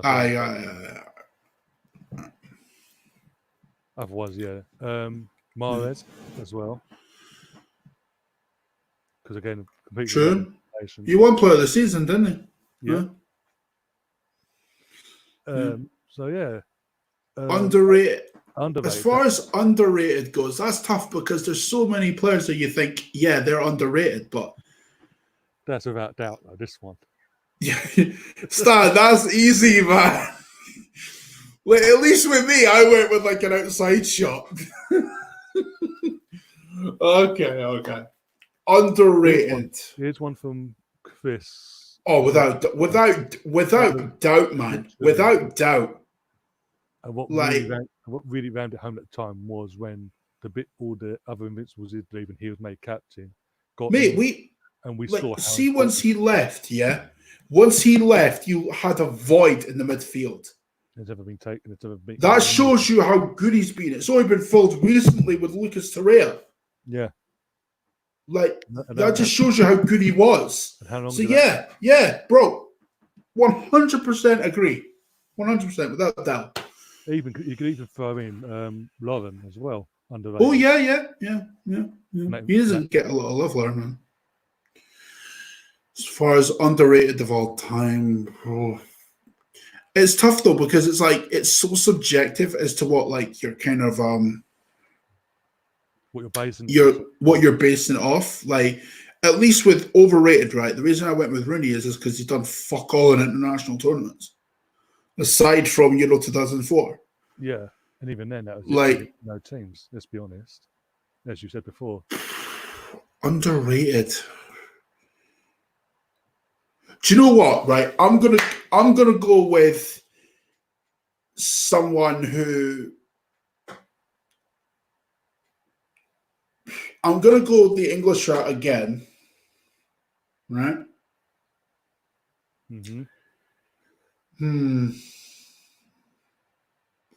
I wouldn't say it would be like. Oh no. I've got one for overrated. If I go underrated, can I go Steven Gerrard? Yeah, you can go if you want, yeah. Because The reason I would say Steven Gerrard is underrated is because as good as he was, and he was good. Oh yeah, definitely. You can, because I often compare Frank Lampard's time at Chelsea, right, to Steven Gerrard's time at Liverpool. Would Frank Lampard achieve what Gerrard did in that Liverpool side? I don't think so. No. I don't think so. Gerrard dragged them to a Champions League win. And he doesn't really get enough credit for that, I think. Like, I think if you, how you guys did not get to Euro 2008, I will never know. You had fucking Gerrard, Scholes, Lampard. I can tell you that easily. Like, yeah. Actually, two biggest failures in English football history. Yeah, England, Newcastle, McLaren's in charge. There you go. Yeah. Fucking shit. My overrated, looking at it, based on what you said about Rooney, Alan Shearer. Oh, that's a shocker. got the goal scoring record Premier League, fair enough. Yeah. Won one league title with Blackburn. What else did he do? Didn't do nothing on the international stage, really, apart from Euro '96. To be fair, the only reason I would here's the thing, right? The only reason I would dispute that, yeah, is, I mean, okay, it's not an achievement as such, but it's more. He could have gone to Man United. He could have, right? He turned down a life of glory to be that guy. You know, to go back to his roots and, you know, bring Newcastle competing again, like competing for trophies. And the thing is, they were close to winning things then. Could be the only club that got 2 FA Cup finals back to back and lose by the same score against 2 different teams. Yeah. To be fair, though, I think that's more down to Newcastle's defensive history. They've been shocking defensively for years. No surprise there. So, but you get what I'm saying. But even on the international stage, apart from Euro '96, I mean, I don't agree with it, but I can see. I don't agree with it, but I can see where you're going with Alan Shearer. And also, Glenn Hoddle took the captain's armband off Tony Adams, who was our captain, international captain, oh boy, up to that point, and gave it on the basis to Alan Shearer, on the basis he was a goal scorer. And basically, he's a spud. What do you expect? Like, he's a spud. Come on. The same basis of why Southgate gave Kane the armband, because he's a goal scorer. No, you want, even people, Jamie Redknapp likes to have said, you want a Tony Adams in your team. You want a Tony Adams as your captain, needing you. There's England-Scotland, going back to England-Scotland game at half time.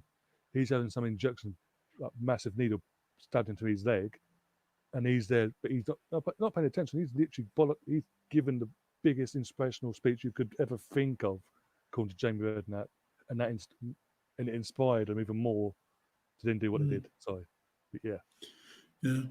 What about underrated for you? That's where I was going to agree with you with Steven Gerrard, because he never, even though what he did with Liverpool with winning the Champions League was fantastic. He never got the accolades. That he's the one genuine world-class midfielder that Liverpool have had that never won the Premier League. The fact that Steven Gerrard never won a league title is a crime. And it's sort of the cruel reality that the one time he gets close to it is his error that internally led to them losing. Mate, you could tell he was gutted by that. You could tell he was gutted. Because he knew he was retiring within the next couple years. Yeah, and the fact that his then manager, Brendan Rodgers, turned his back on him in that summer and said, I need to find your replacement because you cost us a title. He just come out and said, mate, that was. Do you know what? I hate it. I hate the fact that people put Gerrard's legacy down to that one slip against Chelsea. no. I hate that because He when won you look at the he won everything else. bar the when Premier you League. look at Gerrard's record in big games, he's the one guy for Liverpool that stepped up time after time after time after time. He was the captain for a reason. That young age from what was he?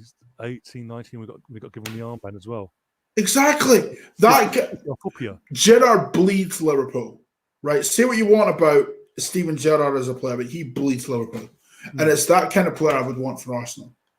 And it's that, and he's, again. I mean, if you offered me a Steven Gerrard in his prime in this Arsenal team, I'd take it.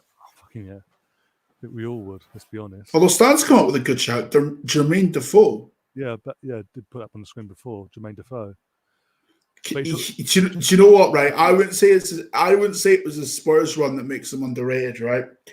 It's his Sunderland stint that makes him underrated. Because he single-handedly kept those bastards up. Literally. Single-handedly. So... And he literally had to do it on his own. Exactly. That team was so shit. Fuck me. I mean, you watch their bloody documentary on Netflix, you've seen how bad things are and how bad they were left by the old owner. I've not actually watched that. But again, these new owners that have come in, one of them's a David Brent impersonator, basically. He's a carbon copy of a David Brent, build like David Brent, and the other guy doesn't have a clue. Yeah. Sorry, it's coming. As far as overrated and underrated for Arsenal goes, my underrated, Gilberto Silva. Mm-hmm. My overrated, Theo Walcott. Okay, I can understand that because of the history and all that. And I mean, it was between Theo and between Theo, Jack, and Ramsey. One of them. See, my underrated would have been Gilberto, followed by Lauren. From that era. Yeah, those are my two on there as well. Back in that era, early 2000 era, they're the out of them two title-winning teams as well. They're the ones that don't get the accolades that they deserve. No, they don't. Even their Duke's an example as well. I'd love Lauren in this team now. I would, because Bellerin's pace is god, man. And like that's another thing. This pandemic has made me think, because I've been obviously watching every now and then. I watch like the season reviews and how we treated the likes of Lauren and Gilberto near the end of their time at Arsenal. It wasn't Arsenal like it was actually. How the hell Abue got ahead of Lauren and no one never got a sniff afterwards and got sold to Don't get it. How I don't get it. The Henry's replacement in captaincy in Gilberto was just given the armband full time and in 5 minutes later taken off him to give to Gallas and then sold to Panathinaikos within 24 hours is beyond me. Do you know what, actually, right? You know the game where Gallas throws a temper tantrum, yeah? The Birmingham City game away, yeah, St Andrews. I was watching that last weekend, yeah? Sky by and yourself? Yeah, I don't know. To be honest, I was kind of interested to see if it was as bad as I remember. It was actually worse. And who is the striker that scored for him? That scored for them? Oh, I remember. The only reason I know scored both goals for them. No, he didn't. It was the other one.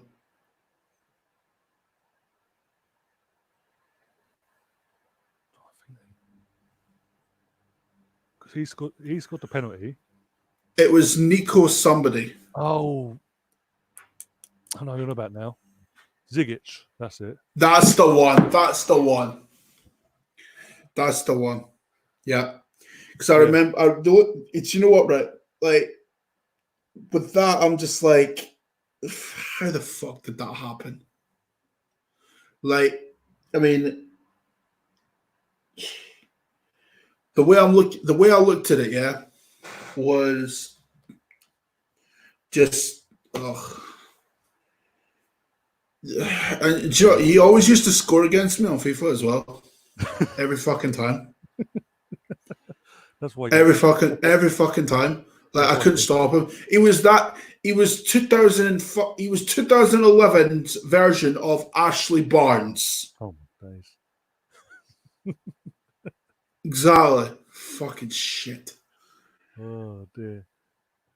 Yeah, I'd go with Kolo Touré was underrated. Yeah. I mean, there's a lot of Arsenal players that we've had that you could kind of, go with as underrated. Gilberto, Lauren, Touré,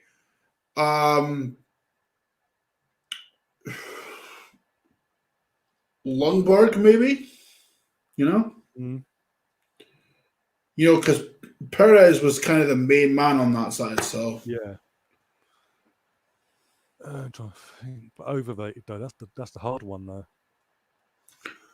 it's not. It's Theo. It's Theo, obviously. But you said you got Theo, Jack, because how he's Ramsey and Rambo. And actually, do you know what? I've got another one for you. Go on. Alexander Hleb. Yeah, totally. Because what did he really do for us in two seasons with us? He went to Barcelona after that and he flopped. And he's what was it? He was playing against us. Well, he was on the bench last season against us in one of the. Was it last season or this season? But basically, I think it was. Wait, no, I think it was this season. Yeah, because I remember after the game, he was pictured with his teammates in Burger King celebrating because they'd beaten us or something. I think they got some sort of result against us, and they're celebrating in the local Burger King, and they got pictures. But yeah, but really, his 2 years at Arsenal, what did he really do? He had the talent. Don't get me wrong. He just didn't do anything. He wasn't. But see, to the league. The biggest example of that, right, of talent only getting you so far, is Balotelli. Oh God! Simple as that. All the ability in the world, zero work rate. Yeah, even now. And where he's in Italy now, isn't he? Is Bentner overrated or just self? Well, to be fair, he has Lord in front of his name. Like, although, do you remember the game against Cardiff? Yeah, where Giroud's gone off injured, right? He scores, but then he injures himself. Yeah, sounds about right. Yeah.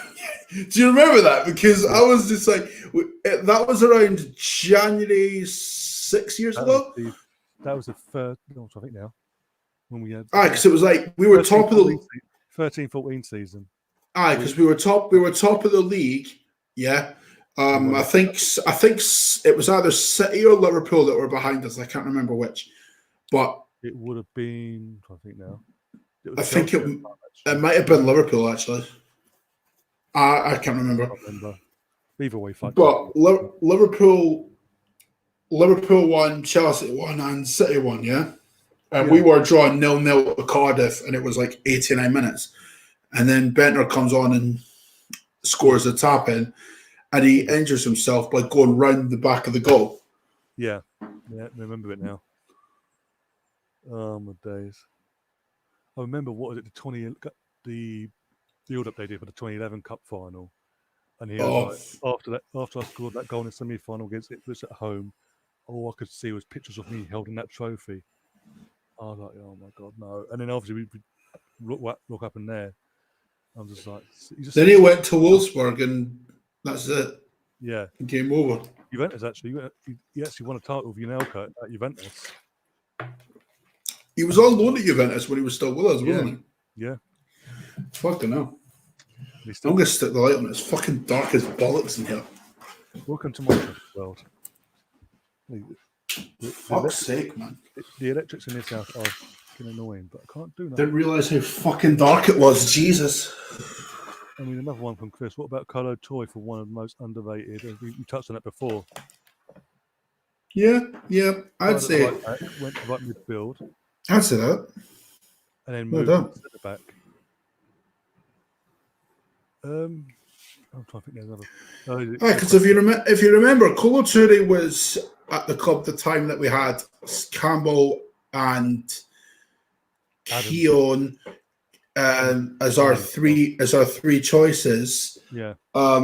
Clichy was coming up. Actually, there's another one that's overrated. Gail Clichy. Yeah. Looking back, he was so overrated.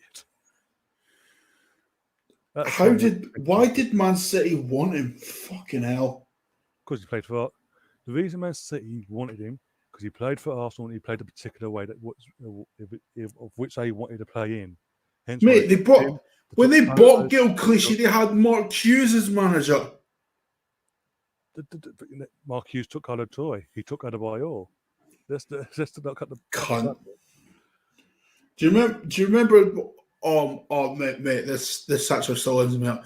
Mind when Adebayor scored against us at the Etihad and he slid right in front of our fans? The little cunt. Mate. Years later, he's going, I was forced out. If you was forced out, fuck off. If you're forced out, A, you don't do what you did in celebration. B, you don't go tackle someone and then stamp on their head during a game and get away. Exactly, man. Mind that, mate, that's not the only time that Adebayor, that's not the only time Adebayor did shit against us. Mind Palace 4 years ago. Yeah. And I'm just like, take the fucker out. Yeah. Take the fucker out. It's like, when it's one of them players that when he left us, no matter who he played for, he was going to score against us. It's like Rooney. No matter what, he was going to get a goal against us. No matter. Mate, we made Rooney look good, man. That's what I'm saying. Literally, we made his career. If it weren't for that goal at Everton, United do not. To be fair to Rooney, that was a fucking class goal, man. Mm. But some of the goals after that, it's like you can't help but laugh. But that's not even the worst one. Mind when Hesse, right? He just gotten off the plane for Stoke, yeah, and he banged one in. Yep, remember that. Oh mate. What about go back to cup final, winning goal? Don't even get me started. Obafemi Martins, man, fucking hell. No matter what age he was. You could say you could really throw him in the overrated category as well. If you think about it. Again, but we made his career. That one. Yep. Made Jesse Lingard's career, and he does his fucking Millie Rock at the Emirates. Cunt. What was that? Actually, that's a good question from Steve FC7, right? Who did you wish Arsenal would appoint as manager who never got the job?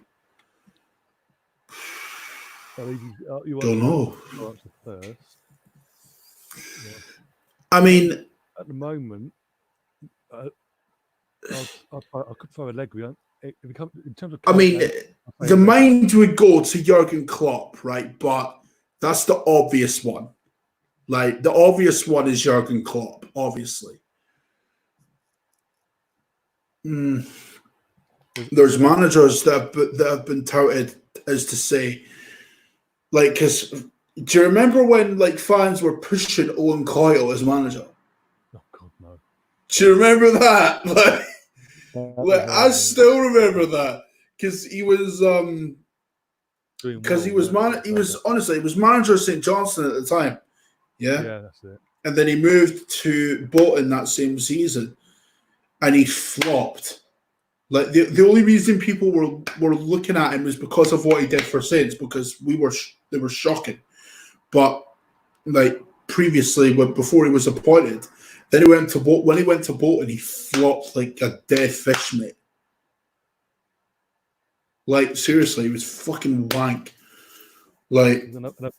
As far as who I wish would have managed us, I'm not going to say Klopp because that's the obvious choice.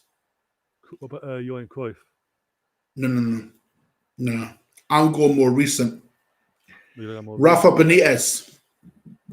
Yeah, that's a good shout, actually. Rafa Benitez, mate.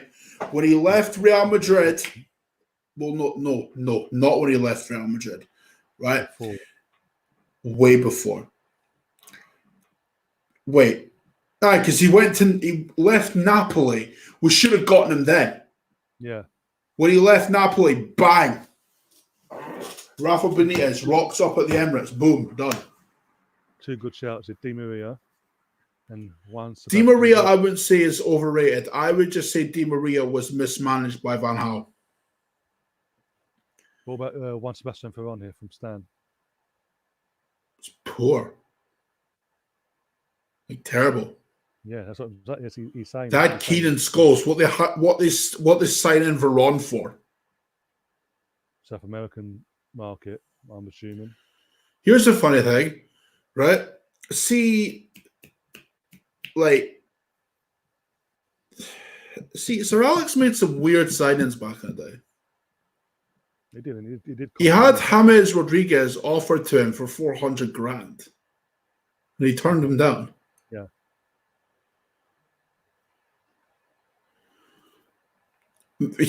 Fury, I love you, bro, but that was never happening ever.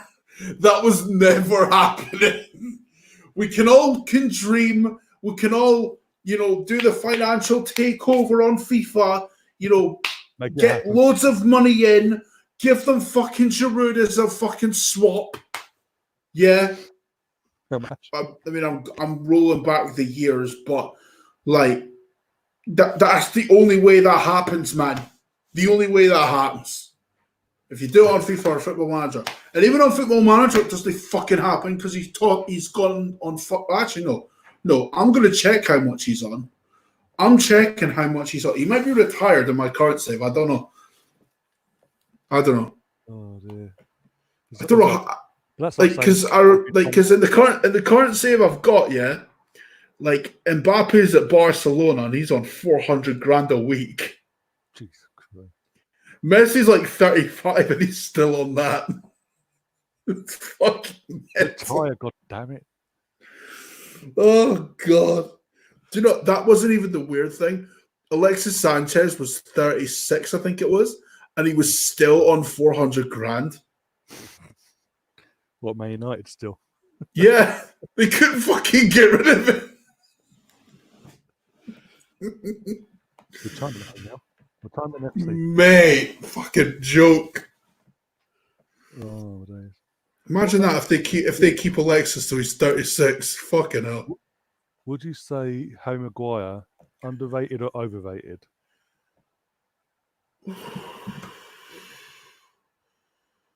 I would say underrated. Because when you consider the amount of money they paid for him,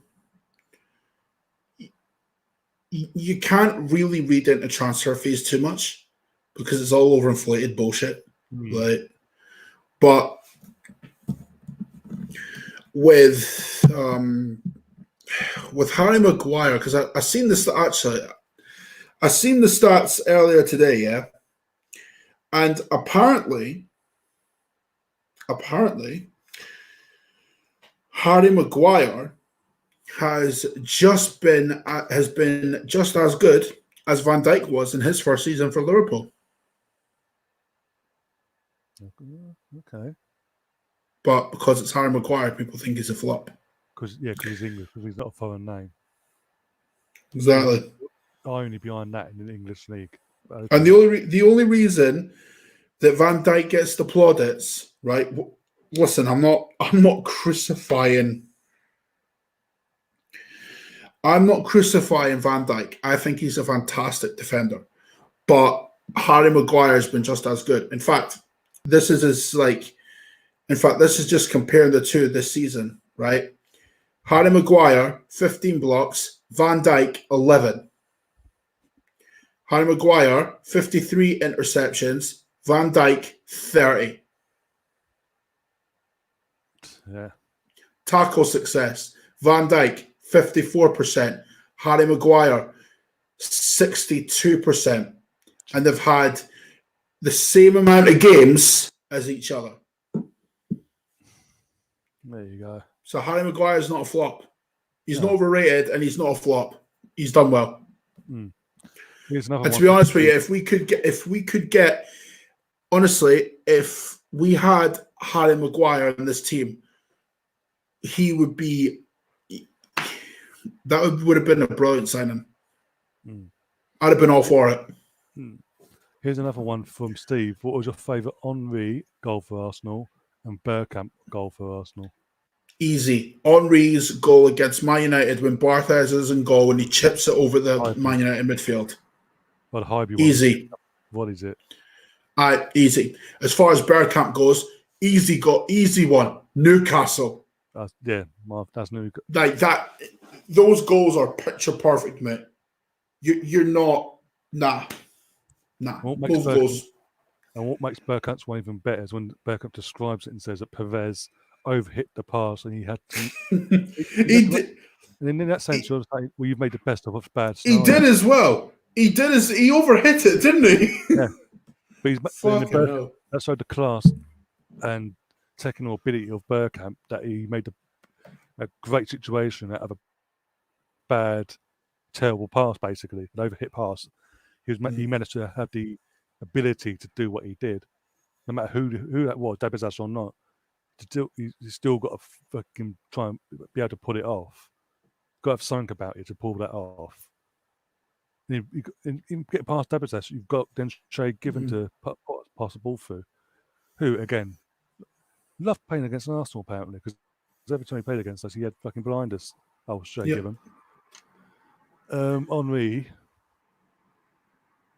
my one, the one against Tottenham. Oh, that's a good one as well. Deep inside of our half, and just literally from the right-hand side, started on the right-hand side and deep. Was that the goal when we won the league at White Hart Lane? No, this was the 2002 season, I think it was. No, the season before, sorry, 2003, we were defending the title. And because I remember the kit now. And on the right-hand side, deep in our half, and he ran and he ended up on the left-hand side. And he literally scored after doing all that and ran. They have all fall onto the pitch and just slid and in front of the Tottenham fans. And I've got the phone case where the fans are giving it the sign for them lot. And he's just like, yeah, and what? Another one involving non-Bergkamp or Henry related, you could say in the invincible season was the Vieira and Perez goals at White Hart Lane.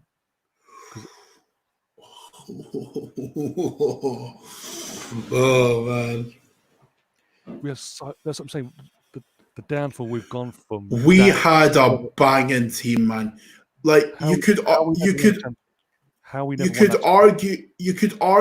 that we were the best team in Europe at that point, even though we didn't win the Champions League, and that still fucks me off, man.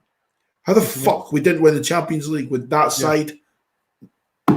And to top it all off, right, Wayne Bridge of all people knocking us out. Wayne fucking Bridge, man. Yeah. Jesus. The thing is, that tie at one point was in our hands. I know. One dodgy situation. That was when the Arsenal we know now first started to surface. Then. Well, even looking back, actually, it really rose to the surface was after that Man United defeat. Oh, God. That fucks me off. I've been watching the reviews and like the season reviews, and it's like from that game onwards, we were getting injuries left, right, and centre. Performances, we were drawing a lot that season in the end. Oh. And it just continued. It's continued and continued. It got worse and worse and worse since then. Christian, again in the chat, saying the Newcastle goal was the best, but the Leicester hat-trick goal. Yeah, that was special. That was special. I admit that. The absolute velvet touch. Here's another thing that really winds me up. Right? Why does we've got like a statue for Henry, right? For Tony Adams. Yeah? Yeah. Where's righties? Exactly. Rowe Where's Castles. Righties? Where's Righties? Where's Rowe Castles? Where's Them, Souls? them man are fucking ballers. Right, Righty Murphy. deserves a statue. Yeah. Right. Mickey Thomas. He literally scored. Where's his statue? We did the unthinkable by winning the league at Anfield in '89 when Anfield was a fucking fortress, and now it's like. Actually, that's another thing. Actually, do you think we're going back to that with Liverpool? Like in terms of dominance and how Anfield was. It does seem like that. Sadly, it's going that way because they haven't. When was the last time they actually lost at Anfield in the league? I can't mind. I think the only team that's beaten them at Anfield in all competitions was Atletico, and that took extra time to happen. Yeah, I mean they've lost one game all season. Like that was a way to Watford. Exactly. Like, are we going back to that era of dominance now? I think we are, and that's only based on the fact that the other teams, and this includes Man City, taking their foot off the gas and not doing what they have to do to keep up. Let's be honest, Man United shouldn't be in a position they're in, but it's just the fact that because this United team's the worst I've seen. This United team's the worst I've seen. Honestly, they're miles off where Louis van Gaal was. Yeah, that's ridiculous. That's ridiculous. I mean, yeah, but going back to Liverpool, like, I mean, we could be seeing this like new era of dominance, but I mean, are we now looking right? Are we not like with Jurgen Klopp? Yeah, because what he's done is phenomenal, right? Yeah.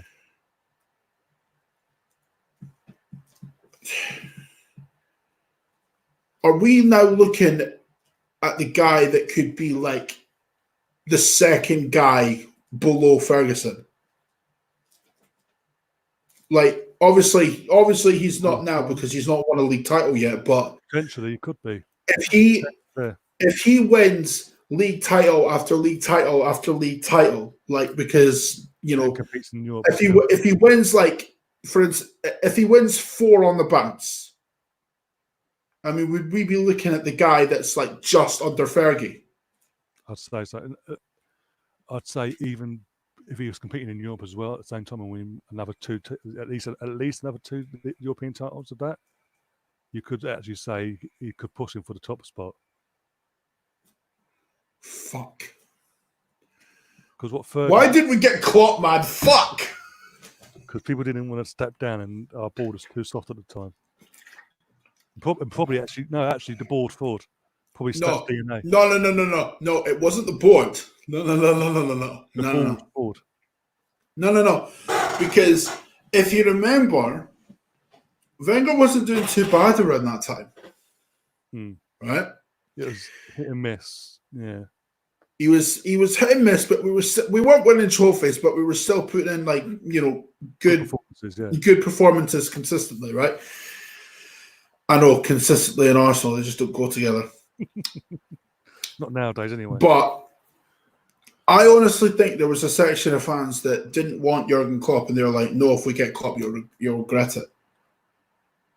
Yeah, I'm sure Liverpool regret dominating the league now. Yeah, and I think that the section of Arsenal fans were saying that. I think that was around this time when Klopp had that he had one bad season. Let's be honest. Mate, he got Dortmund to a Champions League final, and then had a while selling the likes of Lewandowski and Götze and that to fucking Bayern. Hummels and Mark Hummels as well. Matt Hummels. Oh yeah, Matt Hummels too.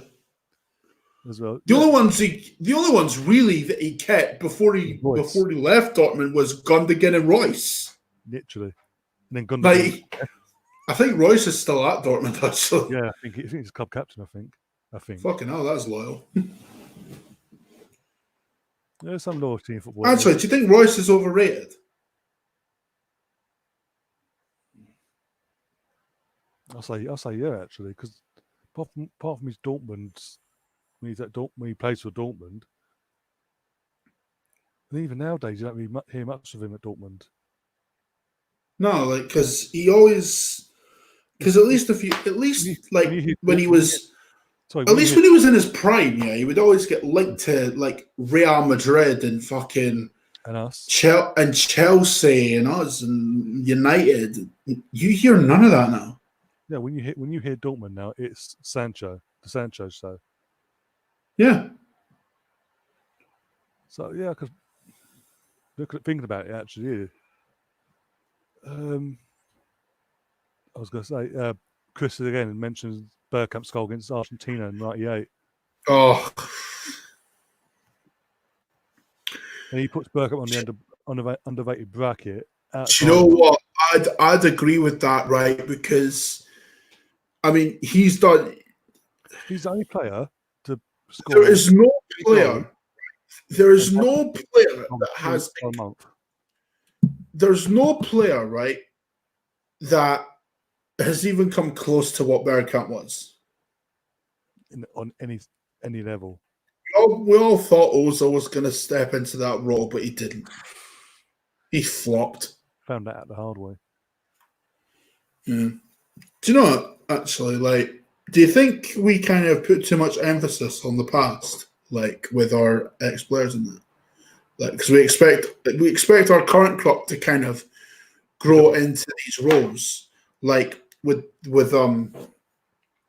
Colin, right? When we had him, we expected him to go into that Vieira mold, like, and we just jumped the gun, you know? Yeah, actually, I can actually agree with that, and to an extent, because again, this is for me, myself, yourself, and others that grew up in that era, because we were so used to that, to then go from that to what we have now and what we had since then. It's sort of a culture shock, and they're thinking, well, we need that next person to be that replacement. I've been guilty. We've all been guilty of it. Yeah. It's also down to I'm not going to lie. I thought Ozil would be that Bergkamp replacement. I really did. I'm guilty of that as well. When we bought him, I was just like, "Yo, this Ozil, man." Like, not when we first signed him, but when he started banging it, and I was like, "Yo, this Bergkamp, this could be the guy we've needed since Bergkamp," you know. Well, Fury's coming with 2 comments. I'll put the first one up first because he says, "No, I don't, because because we have a standard." But see, Fury, here's the thing, right? The standards have dropped so low. That's the thing. And his follow-up to that was they set the obviously the old crop, the old generation, they set the standard. So it's now down to the new players that aren't being as good to step up, basically. True. But this is something I think Arteta, going by what I'm hearing from Arteta, I think this is what Arteta's going to bring back, that standard, that mentality of not just trying to get in Champions League, but pushing for the big trophies. Yeah. And having a team that wants to be there and wants to compete. Not just box down, oh, Champions League, yeah, we've got a full spot, yay. No trophy, oh well.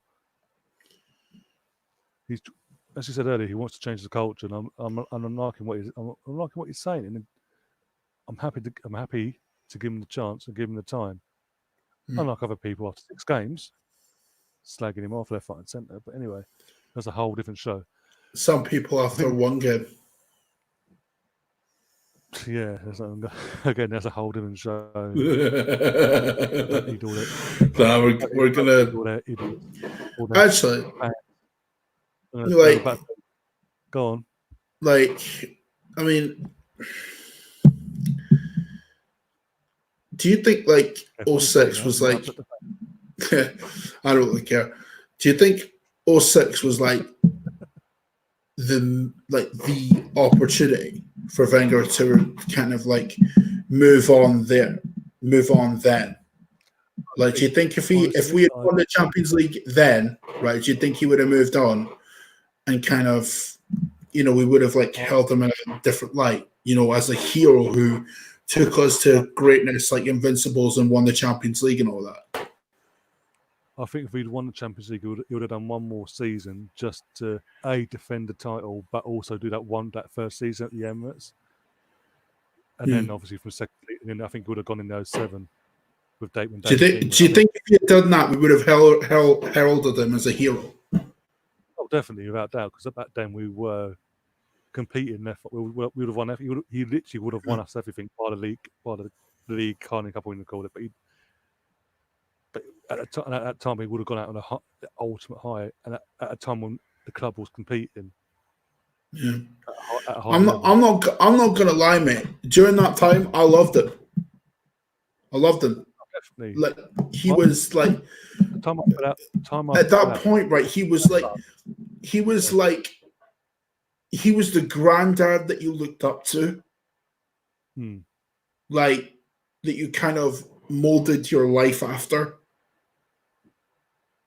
And to be honest, all that hatred that I had is just gone, like washed away. I'm not saying he's look. I'm not saying he's blameless for what he did. You know, kind of setting us back in that. I get that, but now it's just like it's less hatred, and I kind of just I look back on what he gave us and everything else, and it's just like he really did. He did give us some of the best times in our. He did give us some really good memories, like because whether people want to debate it or not, he is without doubt the greatest manager in the history of our football club. Hands down. Even if you take out the equation, what happened in the end. If you take out like your emotions out of it, right? He is great. Arsene Wenger is without question the greatest manager in Arsenal history, without question. Because prior to doing the Invincibles or the season unbeaten, the last team to do that was Preston. That was in 19. God knows when, over 100 years before, and yeah, exactly. Like, and when he said it in a press conference before the season, people thought he was joking. He wasn't. He was being serious. Like, the thing is, what you said was right. He has the players, he has the squad that was good enough to do that, and they proved him right. Exactly. Like, he's still. That's the mentality. I respect him for what he did, and I don't hate him as much anymore. Like, the only thing I hated was what was going on the pitch. Like, that's what I hated. I didn't hate when it came to Arsene Wenger, the man. I didn't hate him. Like, because listen, you go back over your old videos, and like, this is part of the reason why I've kind of just matured a little bit. Gave us that. You can't. That's the ultimate memory. Ultimate memory. And literally in England, it's been shown since no one's come close to it. Well, I say no one's come close. Liverpool close to. Liverpool came close, but as good as they are, they couldn't do it. No. Like 16 years later, and Liverpool are the only team to get somewhat close to it. Exactly, because when you look at that season, right, the assist record, the Henry set that season, it's still there. Yeah, it's still there. 20 assists. Like Fabregas has gotten close, he never did it. Ozil got close, he didn't do it. Like, what? Who's breaking that? Nobody. Yeah. And also the longest win streak was like a 12, 13-year-old record for Chelsea. Man City went on to break it from when we won the league in 2002. Exactly. Look, someone's going to do it at some point. Before us, before. Listen, records are meant to be broken, but exactly. What a 49 it's games. like we had 41, I think it was, or 42. But the thing is, like, post Wenger, right? You really do begin to appreciate what he did. I think we need to block out Fury here. Yeah, nah, Fury is a good kid. He's just joking. He knows I'm all light-hearted tonight. So fair play, man. if we're talking about Unai Emery as far as where he ranks, probably the worst Arsenal manager in history. Up there with Bruce Rioch. As we touched on a couple of hours ago, he just didn't get it. No, he didn't get it, man. He didn't get it at all. I think what goes in Mikel's favour as well is that he did play, even at the end of his career, he did play a few years under us and under Arsene Wenger as his head coach, manager, we would call it. He did, so he does get what it means to the fans because he's played. Yeah. And do you know what? He's played under some fucking great managers, man. Oh yeah. Pep, like he's been under Pep's tutelage. Wenger, he played under Wenger as a player. He even took some of the training sessions before he left. Yeah. So he can't. In his last season, he was always starting the process of getting his badges before he retired. Exactly. So he's very hands-on. There's lots of Stern that have come out and said if it weren't for Arteta and being same as Sane. I'll tell you what, right? See when Wenger's book comes out, I'm going to get that because because part of me thinks that he was kind of covering up for a lot for the board, whereas he took the brunt of it. Yeah, being the face of all that. I mean, I'm sure you'll go into detail about it because that's what people want to know. Yeah, that will sell the books like that. Like as soon as, because I mean, me personally, I think that Wenger deserves a statue outside the stadium. Oh, hands down. Or a stand named after him, in the very least. Or both. At least I think so. Why not both? Why can't have a statue? Yeah, why not both? Why not both? Why limit yourself? He's done that much for the club. Why not? Exactly. East End or West End may not have done it. Ferguson hadn't even retired at the time. He was still going. Do you think he was trying to do what Fergie did, where he was looking to win the league before going? Yeah, I do think that because the amount of times we mentioned 13-14 season, 16-17 he came close. 2008 we fell short. The 2010-11 season, 4 seasons that we've been at the Emirates under his tutelage, we came so close, and then something happened, and then the players just and it just went to shit. Do you know what though? I blame the players more so than the manager than him for that. Especially these 07 and the first two, 07-08, the second season at the Emirates that was, and the 4th season at the Emirates. We were walking it. We were fucking on our way to the Champions League as well. We were absolutely pissing it. I know, like Eduardo was banging the goals in, man. Yeah, like I honestly think that if Wenger won the league that season, that would have been it. Yeah, and also that would have been it right there. What annoys me looking back, Eduardo had his leg broken. Gallup has a tantrum, and our season went to shit afterwards. From that game onwards, absolutely went to crap. Yeah, and then again, the following 2 years later, similar situation. 08 at Stoke, Ramsey as his season cut short, almost had his career ended, and the team again fell to pieces again.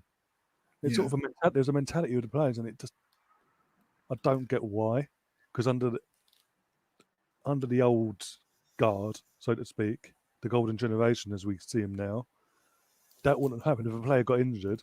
Okay, we dust ourselves down. We're going to do it for X, Y, and Z. I mean, the double winning season, the last double we won in 2002, Perez in the quarterfinal against Newcastle replay at Highbury, sorry. It broke his ankle or something like that, or what? It was a leg break. Basically, talking about the first of the season. Yeah. Instead of players down in tools, they said, "No, we're going to do this for Perez because he'd done such an amazing job up to that point. They weren't going to just throw it away for the head of it. They were going to dig deep and do it for him." And it said it all in the top celebrations. When he went up to lift the trophy, what did they all do? Hands and knees. And I just don't get why then years later that happened. Do you think the pressure got to him in the end? Like, the kind of the covering up for I mean, we're assuming, but once the book comes out, who knows, this might actually be confirmed and whatnot. Like, the pressure of, like, kind of covering up for the board and taking the brunt of it, like, from the fans and stuff. Do you think like the kind of like overwhelming pressure of everything that was going on towards the end got to him and he just broke? I think so. Especially with the way a certain other channel was blowing up so much because of what was going on the pitch. With the fans off the pitch, it was all blowing up. Because going into a press conference, that's going to get you. You're getting constantly asked about a fan channel and the fans and what they've got to say, and these protests left, right, centre, and fans fighting in the turnstiles and the concourse and this, that, and the other. It does get. He's human, like everyone else. It does. It's got to. Of course, it's going to get to us. Yeah, it was. I think what added to the pressure as well was the Chelsea situation, the Man City situation of their owners. Yeah, that really fucked him over, man. I have no doubt if Abramovich doesn't come in, Man City's owners don't come in. That obviously went on a few years later to come along. Yeah. We wouldn't be in a situation. We wouldn't be in the situation we were now in. Yeah. Do you know what probably also fucked him up? Right, Jose coming in as well, like, and really ruffling him up. But Jose only came in because of Roman Abramovich, the owners. What I'm saying is, the owner doesn't come along in the first place. None of it happens. But I'm loving the fact that Mourinho has what? How many good seasons in him, and he's fallen apart after half. He's not even It's happened sooner than it normally does. Yeah. Like, and that's the thing. Like, it's a sweet irony behind that. Because what was it, 2014? Yeah, people were saying like, oh, you know what? If Spurs get Mourinho, they're definitely winning a trophy. And I was like, no, they won't. I said that. I said he's passed. No, they won't. Like, it doesn't matter if Mourinho's the manager or not. Like, yeah, okay, fine. He's one of the most successful managers of the last, 10 years or whatever. Fine. But you can't change the culture of Tottenham to not winning shit. Not that. Like, you can't. I mean, this is from Chris. Wenger had a great chance to leave after the Hull Cup final, or even Villa or Chelsea in recent years. Given what he did for Arsenal, not just a trophy, it's extremely sad not to go out on the high. He deserved it.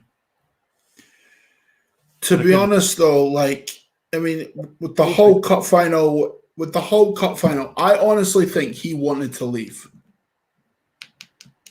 but I mean, it may come out in his book or not. I don't know. I mean, would it surprise you, right, if the book said the line, after the whole cup final win, I felt like I wanted to leave, but the board didn't have a plan and I couldn't leave them in the lurch? Wouldn't surprise me at all. Like, would it shock you if that was in the book? It wouldn't. It actually wouldn't, because he's then been honest, and something we've always said. Why was he not being honest with us at the time? You can understand. Looking back now, we can understand why he wasn't being honest, because it's his employers. He comes out and slags them off why he's employed by them. Doesn't paint a good picture where he's now. He hasn't got that pressure. So, and I can understand if that was the case. He didn't have a plan. I could believe that as well, because look who's running the helm at the time. In the sense of fucking the guy that's at AC Milan now, bald forward. The egghead, just a stats DNA. I mean, because if you look at it, right, the board weren't even looking for managers at that point. No. Like Hull, no. Villa, no.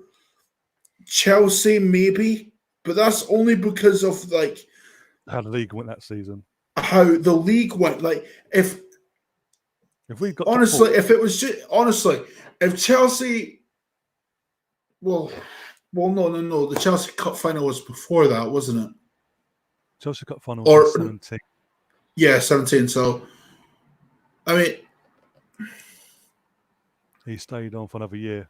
do you know what it was, right? I don't think the Chelsea Cup final really dictated whether or not he stayed. I think the pressure, the pressure. I think the Leicester title win did more harm than good For him, yeah, personally. for not just for him, but for the club as well. Because, like, you know, City fall away, United fall away, Chelsea fall away, Liverpool not even in the conversation. Yeah. Tottenham and Leicester as the top two, or in Spurs case third. Yeah, serial bottlers, man. Sure, Trace. And like, it's just like, maybe that was the moment where you thought, nah, I can't do it anymore. They sort of started putting the ban in motion. Then if he had these concerns, they should have. Do you know what? Right, I seriously wish. Honestly, if there's one thing I want from this book, right, it's for Wenger to just expose the board. I think. I'm sorry, you don't do a book, an autobiography. Have the title of what it is, Red and White, or whatever it is. Yeah. If you're not going to expose or cause some sort of major controversy within the club, or directed at the owner, because you can say what you like about Wenger, yeah, but the one thing he always is honest. Yeah. Like even now, like when he's like doing punditry and shit, yeah, I often feel like, you know what? He knows what he's talking about still. He's actually knowledgeable about the game.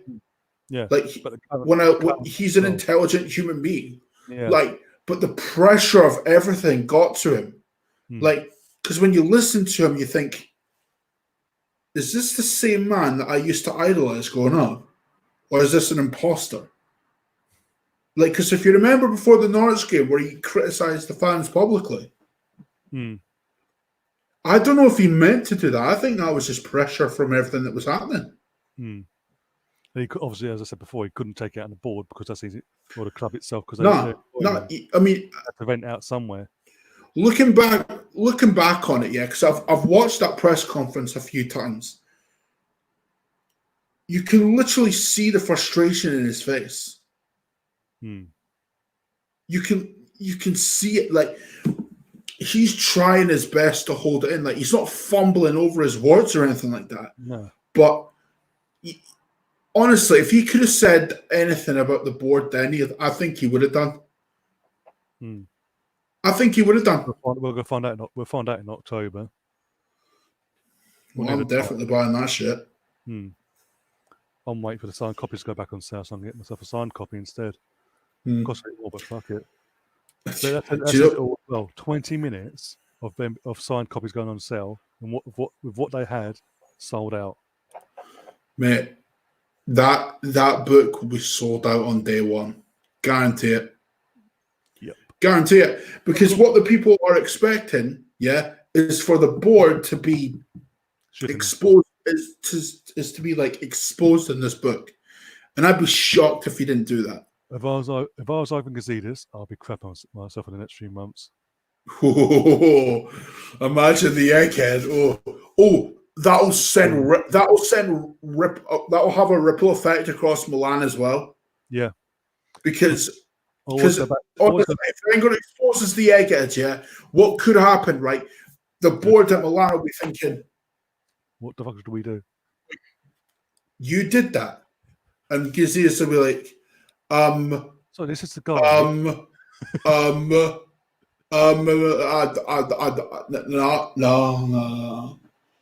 And they'll be like, nah, fuck it, go. This is the guy who we literally N'Golo Kante, when they come to us, we wanted him. It was all pretty much done. And Ivan got involved and suggested Xhaka would be better for us. Because of Stats fucking DNA. And look how that's turned out.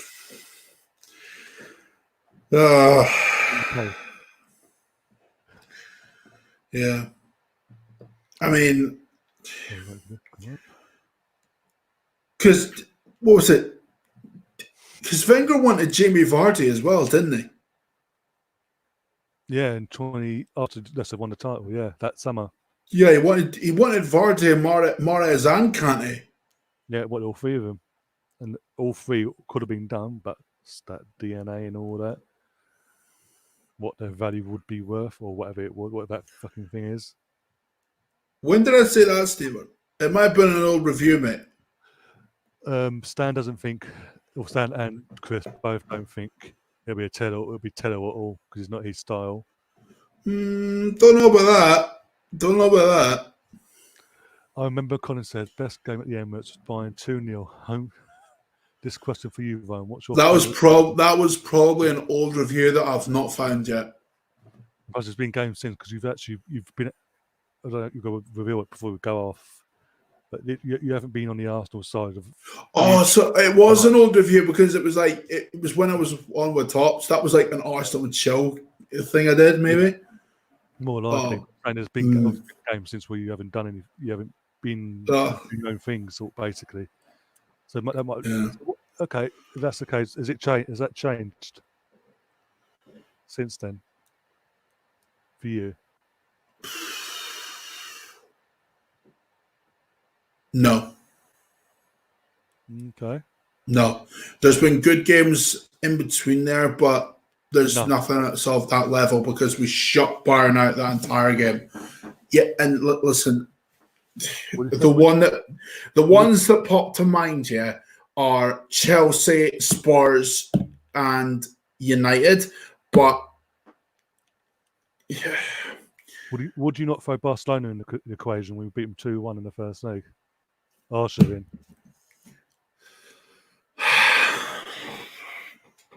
Because I'll say when it comes to Champions League at home, that's the game for me because Barcelona came to us and they had the best. The one thing I remember about that game, right, is Jack Wilshere scoring a banger. I'm trying to think now. No, it was Jack. It was Jack. It was Van Persie and Arshavin in the 2-1 win. Well, Jack scored against Barca. I remember that. That might have been in the following season or whatever. It was at some point he did. I know. I remember he did score at some point against them. You got to remember, Colin, we played them so many times in that era. Mate, we've played Bayern so many times. I've lost count of how many times. We won the season. We won 2-0 at home. Yeah, we lost 5-1 away in the group. The victory done it like 2 weeks later. Yeah, got battered by him. Oh, like, how the fuck can you go from beating the bastards? And then the year after that, we lose 5-1 twice. Brilliant. Yeah. Literally over 2 legs. Brilliant. We lose 15-3 in like less than 2 years. Brilliant. Fucking brilliant. This is literally couldn't write. Premier League wise though, home game for me. Chelsea, when the year they won the title, but we battered them. Yeah, that was a good game. 3-0?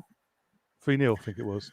Because remember, because Chelsea, actually, that's as good as that game was, that's got sour memories for me because that's what kick-started Chelsea's season.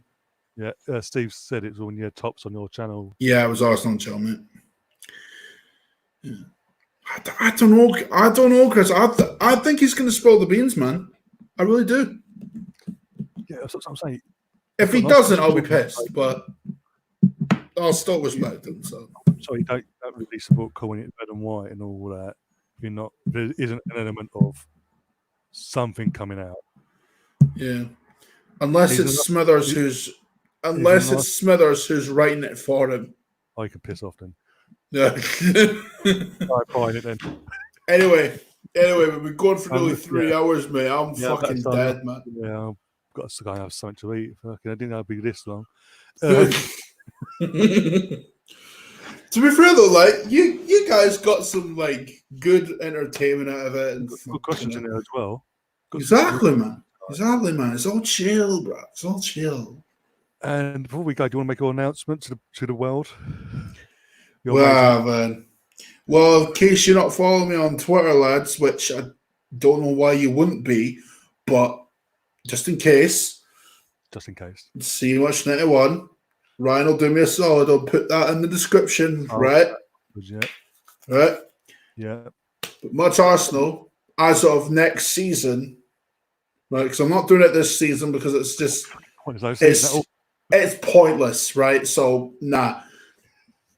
But as of next season, if there is a next season, I like if. nah, there will be a next season. There will be a next season. As of next season, the realest motherfucker as far as Arsenal YouTube goes, me, is back. Yeah? We're back. Okay? No more of these shite content creators, and I use the term shite because that's what they are. Shite. Yeah? No more clickbait. No more bullshit where people get you hyped up about signings that are never happening. Right?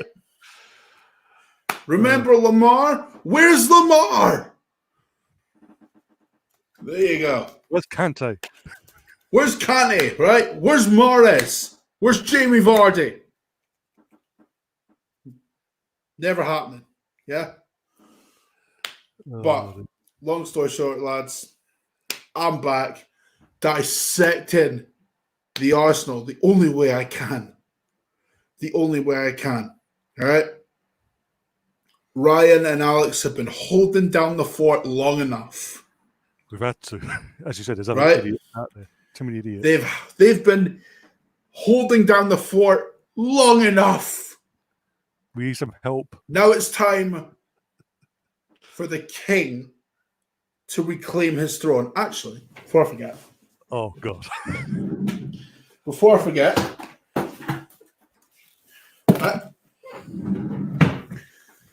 I know you guys are going to hate me for this, but I don't really fucking care. I've reclaimed my throne. Yeah? The throne is back. And by the way, new belt. Now I got two. Oh, God. I love you guys, seriously. But nah. Long story short, I'm back. Much Arsenal in the building. Yeah? Previews, reviews. Don't know about Arsenal and chill. That depends what Tops is doing. Who knows? I might run that by him as well. Who knows? I may do a Football Manager live stream in the next few weeks. Getting rid of these fraudulent dead players. David Luiz, I'm looking at you. Oh, so, yeah, should be fun. And you know what? Ryan will be on there at some point. Oh, definitely. Whenever you need. Right? It. Ryan, Alex, Ola, Tops as well, hopefully. Like when you've been here for me since I've set up, so I'll back at you. Exactly, bro. See, I'm the what? Forget all these fuckers who claim to be good at content creation, right? The guy that made all them, me. Literally. Actually. Me, right? I'm the OG. I'm the OG of podcasts, like Stan just said, Tanit, yeah? Actually, like Stan just said. Where do you think the Gunner talk originated from? Me. Me, bruv. Right? Cannon Fodder TV. All the work I did. This is what this channel too. Ryan was doing periscopes when I was doing my channel before. Now he's on this shit. Yeah.